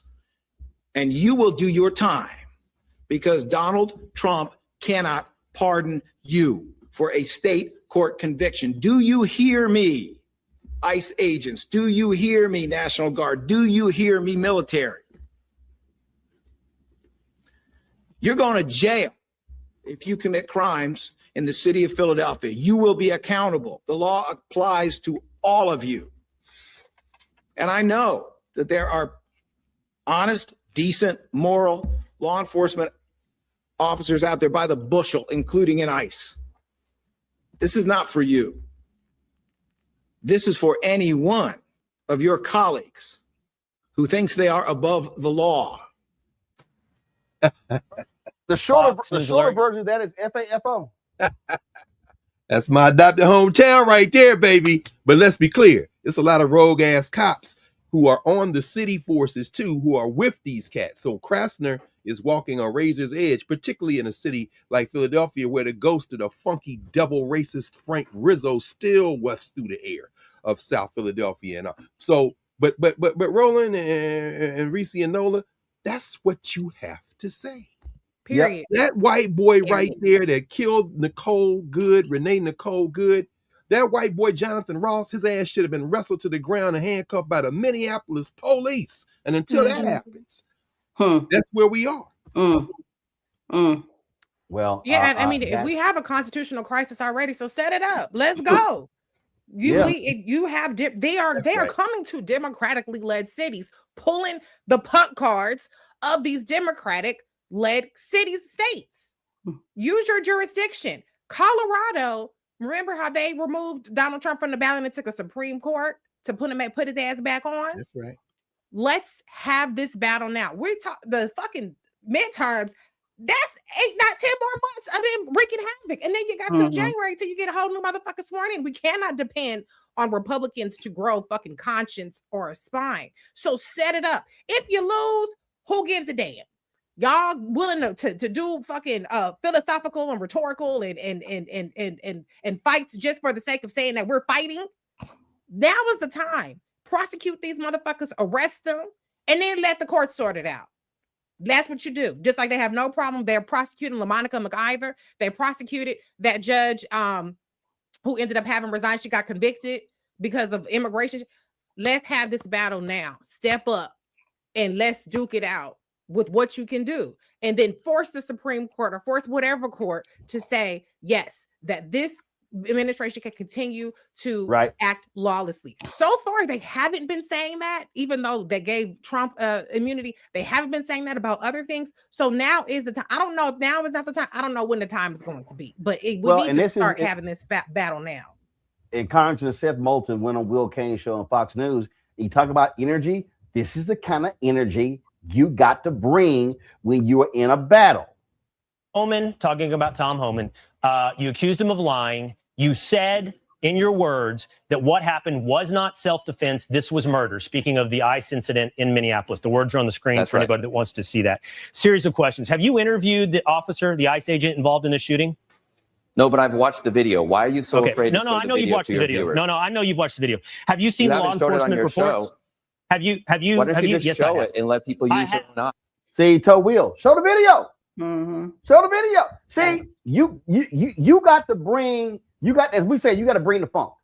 This Reese, you can't reason with these people. You can't sit here. You can't pray with them. You can't find common ground. No, you got to rain holy hell on that ass every single chance you can get. That's what you got to do. As simple as that. I got to go to a quick break. Reese, I know you got to go. I appreciate you being on today's show. Y'all listen to Reese every Saturday on Sirius XM Radio. We come back, our Shop Blackstar Network Marketplace segment. And then, of course, we got a headlines with Brittany Noble. You're watching Roland Martin Unfiltered on the Black Star Network.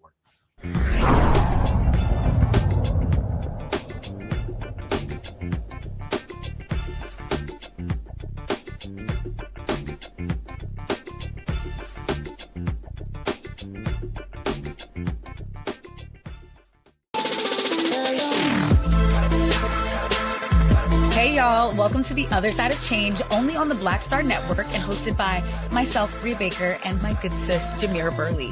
We are just two millennial women tackling everything at the intersection of politics, gender, and pop culture. And we don't just settle for commentary. This is about solution-driven dialogue to get us to the world as it could be and not just as it is. Watch us on the Black Star Network, so tune in to The Other Side of Change.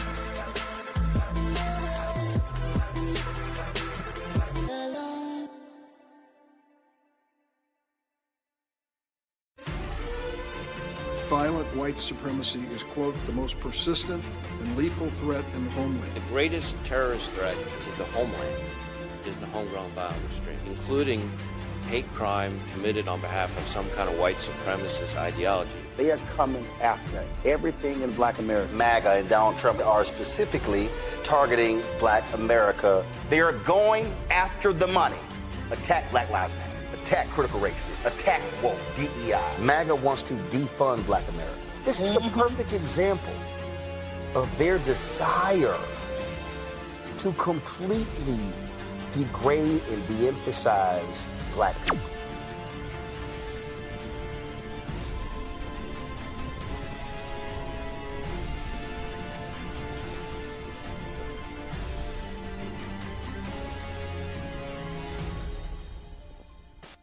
What's up? It's your girl, Tamika D. Mallory, and you are watching the Black Star Network.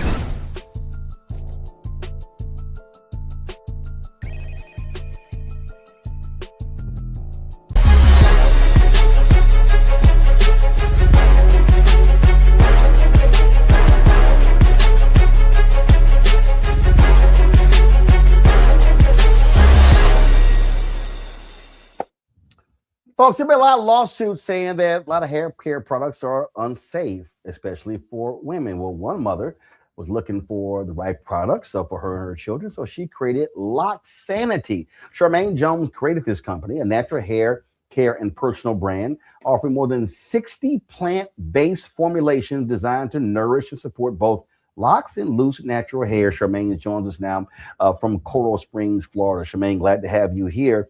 And so, all right, like 60 different ones. So how did you put all of this together? I mean, did you have a chemistry background? Were you Googling stuff and going on YouTube?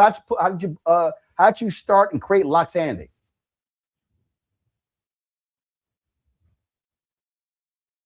I can't hear you. Is she muted? Because I can't hear her.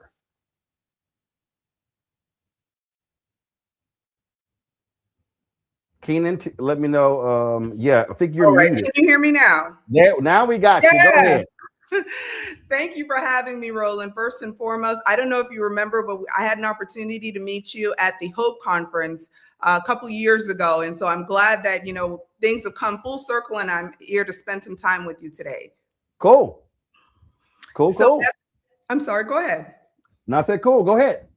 All right. So as far as how I came up with the Loxanity, it was really, really quite an adventure that I went on. I actually came from corporate America. I spent about 25 years working in a variety of different industries in corporate America, everything from manufacturing to software. And so the question that you asked, how does someone end up, making lock hair care products? It's a combination of the background that I had, but it really comes down to when I have 3 children, 2 girls and a boy. And when my oldest daughter hit, middle school and, she's going through the time where she's trying to figure out who she is and, what her definition of beauty is. And at the time I was working in corporate America, high level position, and I wore my hair very, very straight, similar to what it is now, but it was not in its natural state. It was permed hair. And so every single day, Alicia would see me get dressed and, I'd put on my best Kamala Harris suit. And, I would, lay my hair down and everything and just look very, very corporate and very, very polished in her eyes. And so she started to aspire to that beauty standard. And I remember one day, middle school, she came home one day and she said, I want my hair to be straight like yours. And when I say, Roland, that just absolutely broke my heart, because here I am trying to teach this beautiful, beautiful girl about how beautiful she is, about how beautiful her kinks and her curls and, her afro and her afro puffs and her loose natural, how all of this is beautiful. And she was seeing me every single day, getting dressed, straightening my hair, putting on my suit. She was seeing that as the beauty standard. And so it was at that point I decided, you know what, I'm going to start living in the truth that I'm preaching. And I converted over to my loose natural and eventually into locks. Now, when I got locks, that's when it really started to become fun, because at the time, this was back in 2017, I could not find good, natural, plant-based products. And so I did what most Black women will do when you're trying to find something, you problem solve. And so I started making my own products in my kitchen at nights and weekends. And, fast forward, I got a few products that were working really, really well. And, I'm talking to my husband about the challenges and, how come no one has ever, come up with this? And how come there's none of these products available? And, we decided, you know what? Well, maybe the world's waiting on you. Maybe you're the reason, you're the one that everything has been waiting for. And so I started working with an organic chemist to formalize my ingredients, my formulas, and just come up with some amazing products. And every single one of these products that you do see they came out of a need. They came out of a need that I had. They came out of a need that friends had, that family members had, and everything has just all been a labor of love, something that I created for myself, for my family, for my loved ones. Wow, that's cool there. And you started when? 2017 is when we started. 2017. So now you're in your 9th year, and how has it grown? Oh, it's grown exponentially. It's so at the time when I first started the company, I did mention I was working in corporate America. And at the time I was working with an e-commerce company and I was working full time, very demanding job. I was in director level position. So I was in charge of their warehousing, their customer care, just had a huge umbrella. And so I was working 80 hours a week. And then I would come home on nights, weekends, holidays, anytime that I had a free moment, I would work on Loxanity.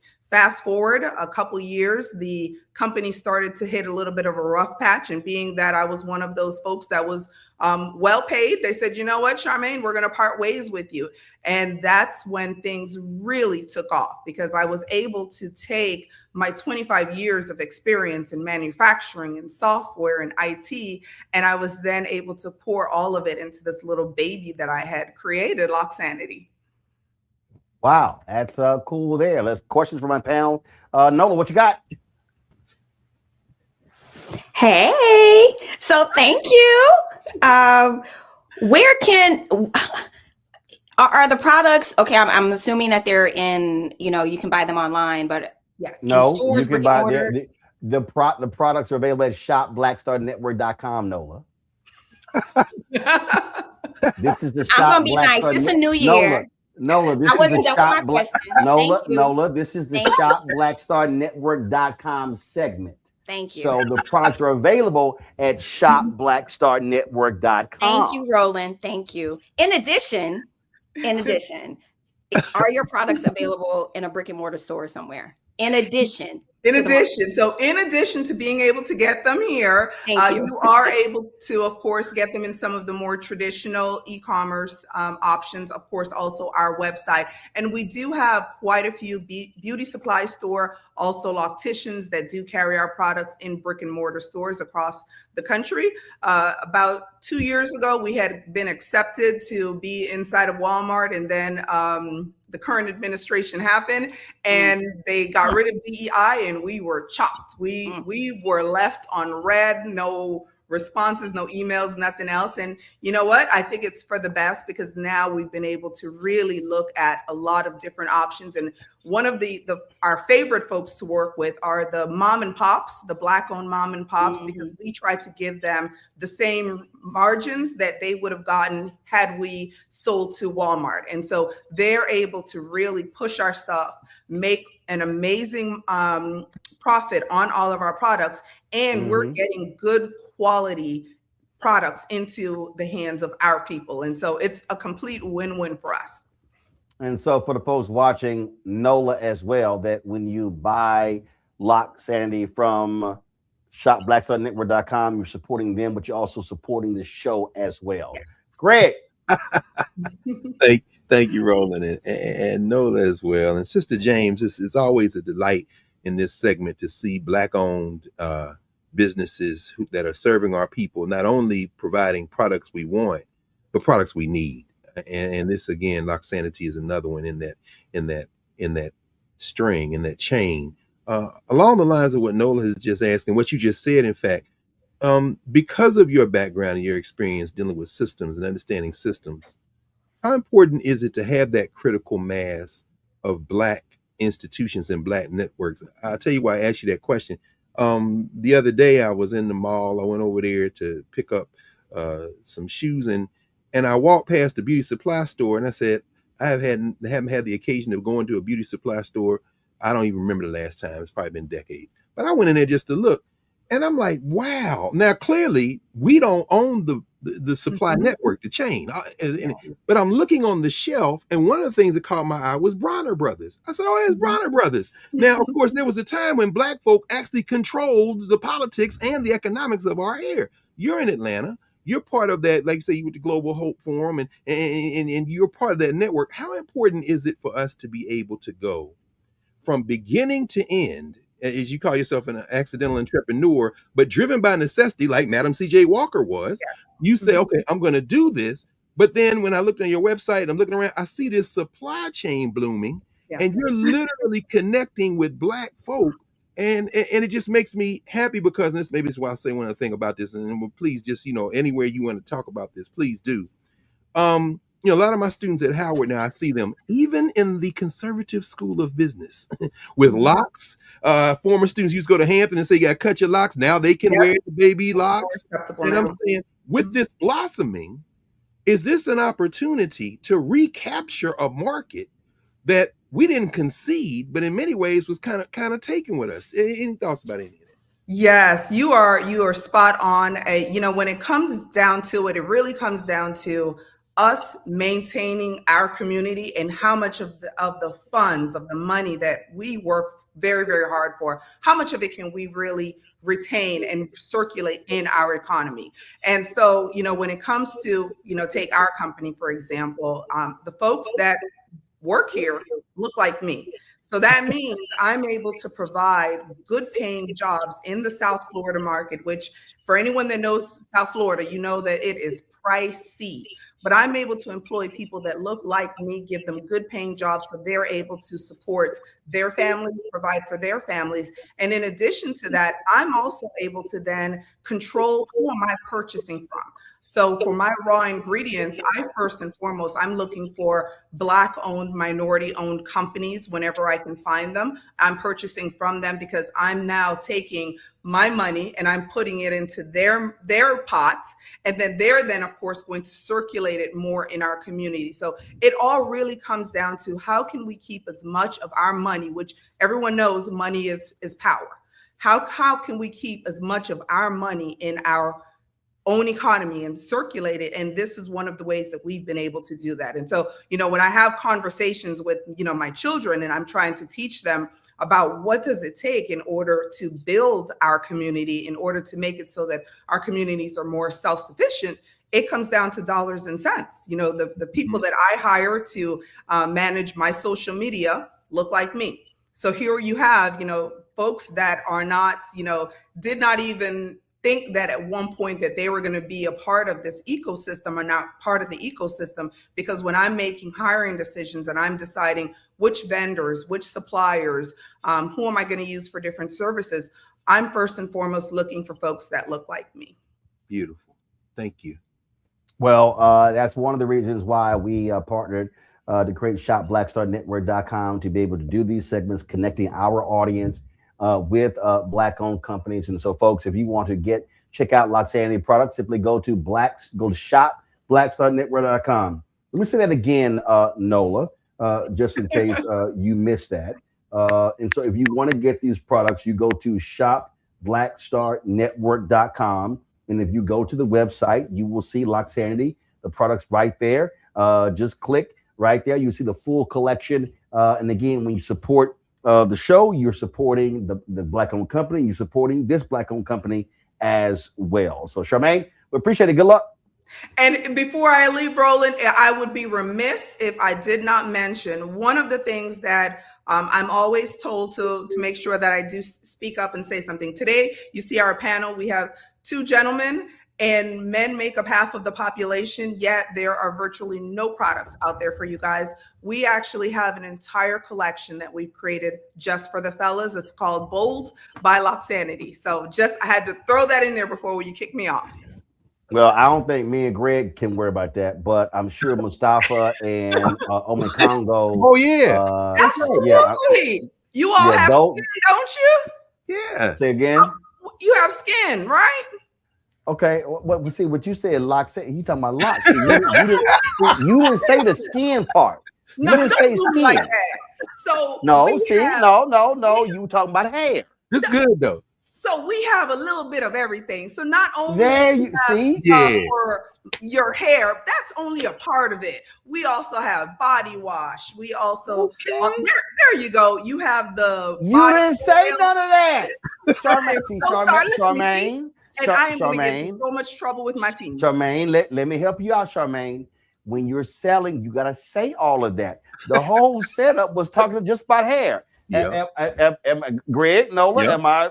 No, that was it. You are correct. You are. Yeah. I'll get better at this. I'll have to come back the next time so that I can talk about. So you got products for hair, you got products for skin, you got body wash. That's not what I heard, but okay. Yes, we offer products. Nola, all you heard was brick and mortar. That's not what I heard, sis. I'm gonna go ahead and support you. That's not what I heard. You I thought you did it. You know you exactly didn't even have to come back and say, "Oh yeah." You lying, Nola. Stop trying to dig yourself too. out. You didn't even have Whatever. to do that. Don't listen to him. I got you. Yes, you did, because I'm looking at the chat right now, Nola. Like you, I see everything, and yes, brothers were sitting here saying, "All right, what about me?" Now that you said skin products, now folk like. Cool. See, now I got you come back and you say, brothers, we ain't forget about you, and look what they do. Girl, I'm sorry. I got you though. My lactation got you too. No, but even when she said, brothers, we ain't forget about you, she ain't talking, but she was only hair. I'm just saying. We have you all covered. We have you all covered from head to toe. Even I see you have a beautiful you still got beard. hair. We even have a beard collection. Oh, yeah. And this is only normally I do not. First of all, I hate wearing my beard. So I have not shaved in 3 weeks. So it's actually a bet. Somebody said, can I actually go a month without trimming my beard? Wow. And trust me, it's driving me crazy. I normally prefer. It's driving me crazy. I prefer, like, I'm trying to win the bet, but I prefer to have it trimmed all the way down. I have never gone this long without trimming my beard. Never. We're gonna have to send you some of the beard cure kit. That way you could fall in love with it, and it looks very distinguished. It does. So I get you, but I'm trying to win the bet to see how long. Trust how much me, longer do you? At least 10 times a day. I'm like, I can grab one of these 3 clippers and just bring that sucker down. So I'm struggling not to do it when I wake up every morning. All right, Charmaine, we appreciate it. Thanks a bunch, folks. Lock Sandy. Go to shopblackstarnetwork.com to check the products out. We appreciate it. Good luck. Thanks a lot. Thank you for having me. I text John Hope Bryant with Operation Hope and told him you were on. So he said he was watching the segment as well. Oh, I would appreciate it. Thanks a lot. All right, Brittany Noble, you ready with Black Star Network headlines?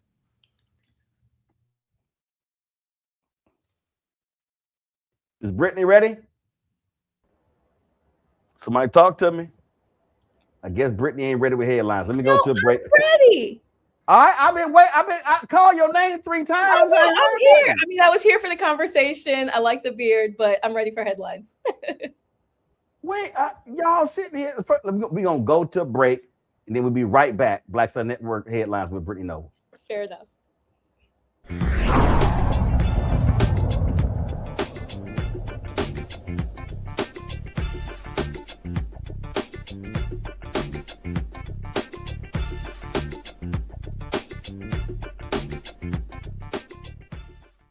If in this country right now, you have people get up in the morning and the only thing they can think about is how many people they can hurt, and they got the power, that's the time for mourning. For better or worse, what makes America special, it's that legal system that's supposed to protect minorities from the tyranny of the majority. We are at a point of a moral emergency. We must raise a voice of outrage. We must raise a voice of compassion. And we must raise a voice of unity. We are not in a crisis of party versus party. We are in a crisis of civilization, a human rights crisis, and a crisis of democracy itself.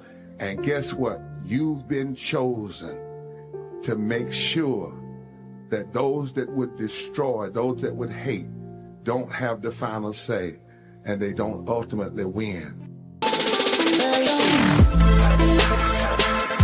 Hey y'all, welcome to The Other Side of Change, only on the Black Star Network and hosted by myself, Rhea Baker, and my good sis, Jamira Burley. We are just 2 millennial women tackling everything at the intersection of politics, gender, and pop culture. And we don't just settle for commentary. This is about solution-driven dialogue to get us to the world as it could be and not just as it is. Watch us on the Black Star Network, so tune in to The Other Side of Change.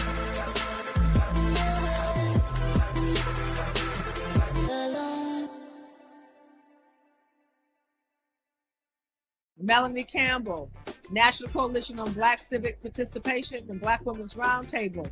and we are watching Roland Martin Unfiltered all day, every day, 24/7. Spread the word.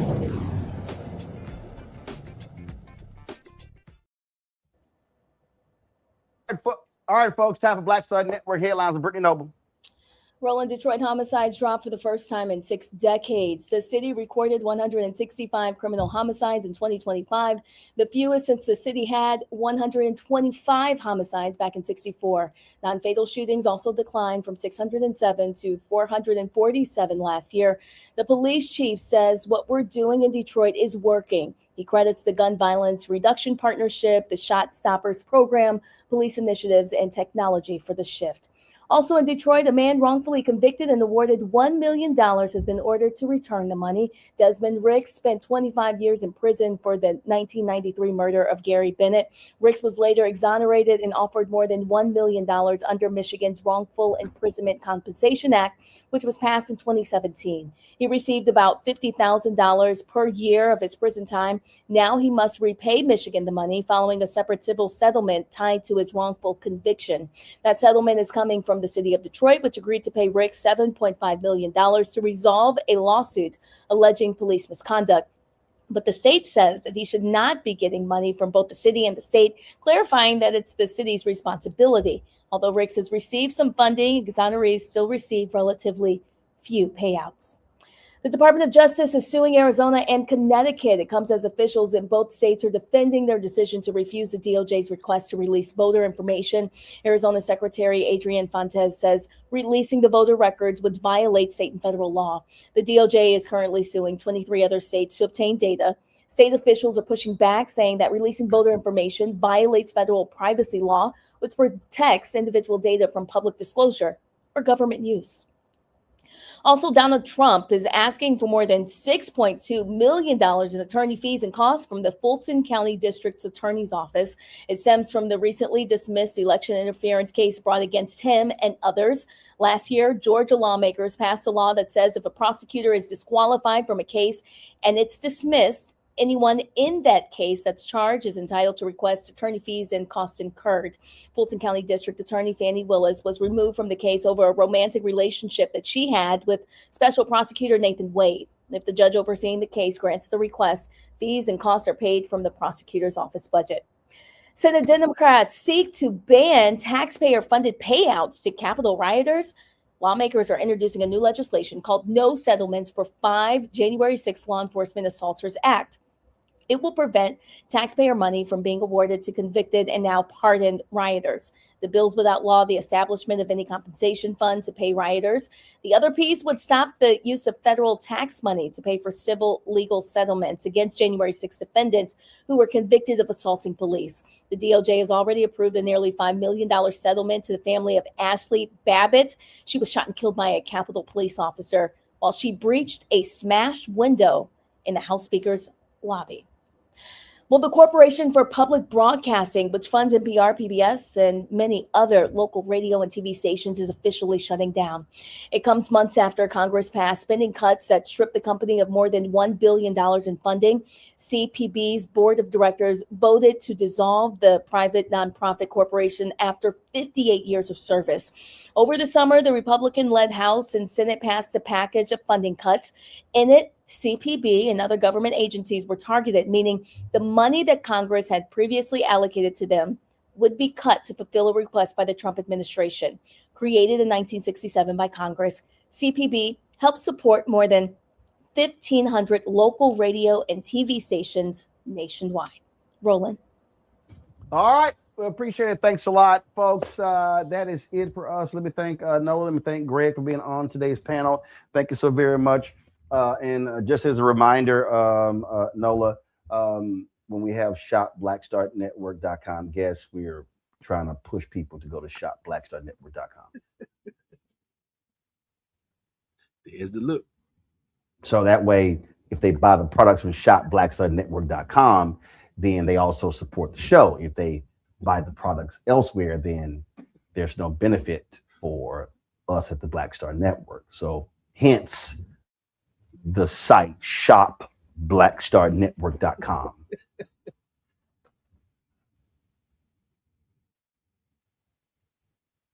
That's why your mic is muted. See, you're talking all that shit. It was muted right there. Actually, you're talking all that. You're talking all that shit, and your damn mic was muted. I'm glad it was, because I'm gonna go ahead with the rest of my day in peace. You were trying to be petty and be shady. I'm being petty. You and stopped the whole show to readdress all we saw was this here. Good night. Good night, all we saw was red lipstick smacking. That's all we saw. All right. Somebody said, ask Nola about her gumbo. No, because she can't cook. Oh. All right. That's it. Oh. We got to go. Listen. Y'all don't understand how triggering that is for my dead mama. Like, for real. Oh. Like, I'm not playing. Oh. That's triggering as hell.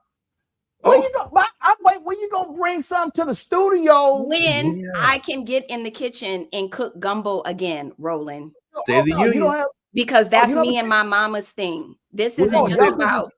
You never cooked by yourself? Yes, Roland. All the time. State of the Union is this month, right? So we got State of the Union. Y'all not about to bully me into a sacred thing for me and my mama. What I'm saying, bring somebody to share. I will when I feel like it, not until then. Period. Right. Okay, all right. I try to make sure. But I did make her plorines and they were bomb. Oh, what? Pecan plorine. Pralines? You heard what I said, and you heard how I said it, because that's how you say it. I thought that's what she meant, but I don't. I'm sorry. Did you say pralines? I said pecan plorine. Pecan plorine. I said pecan plorine. Plorine. Can you spell plorine? Praline. Now you want me to spell it the New Orleans way? Because I can spell it the New Orleans way for you. I'm sorry. Did you say it's spelled PRA, but you put the L in front of the R? This man over here making fun of all of us, so I need y'all to be. No, I'm not. I've never heard. To tell him that I've never heard plorine. Thank you very much. I'm about to go and eat my plorine. I've heard of chlorine. I never heard of plorine. Oh, okay. Well, unless I know a lot of people from New Orleans. I know a lot of people. One is sitting here, right here. I ain't never heard of plorine. Okay. No. Well, I want some. I ain't never heard. Well, you just heard it. Okay, all right. Okay, maybe we'll get those on shopblackstarnetwork.com. We're gonna go back to the bit. All right. Thanks a bunch. We say goodbye to Reese, Nola, Holla, Greg, Holla. We appreciate it. Thanks a lot, folks. That is it for us. Be sure to support the work that we do. Join our Bring the Funk fan club. If you want to contribute to us, please do so if you want to use Cash App, use the Stripe QR code. You see it right there. Click the Cash App pay button to contribute. You can also use this for credit cards as well. PayPal, R Martin Unfiltered, Venmo, RM Unfiltered, Zelle, Roland at RolandSMartin.com, Roland at RolandMartinUnfiltered.com. Check some money order, make it payable to Roland Martin Unfiltered. Guys, we're using the wrong graphic because we don't have it make payable to on this graphic. So that's the wrong graphic we're using. So let's fix it tomorrow.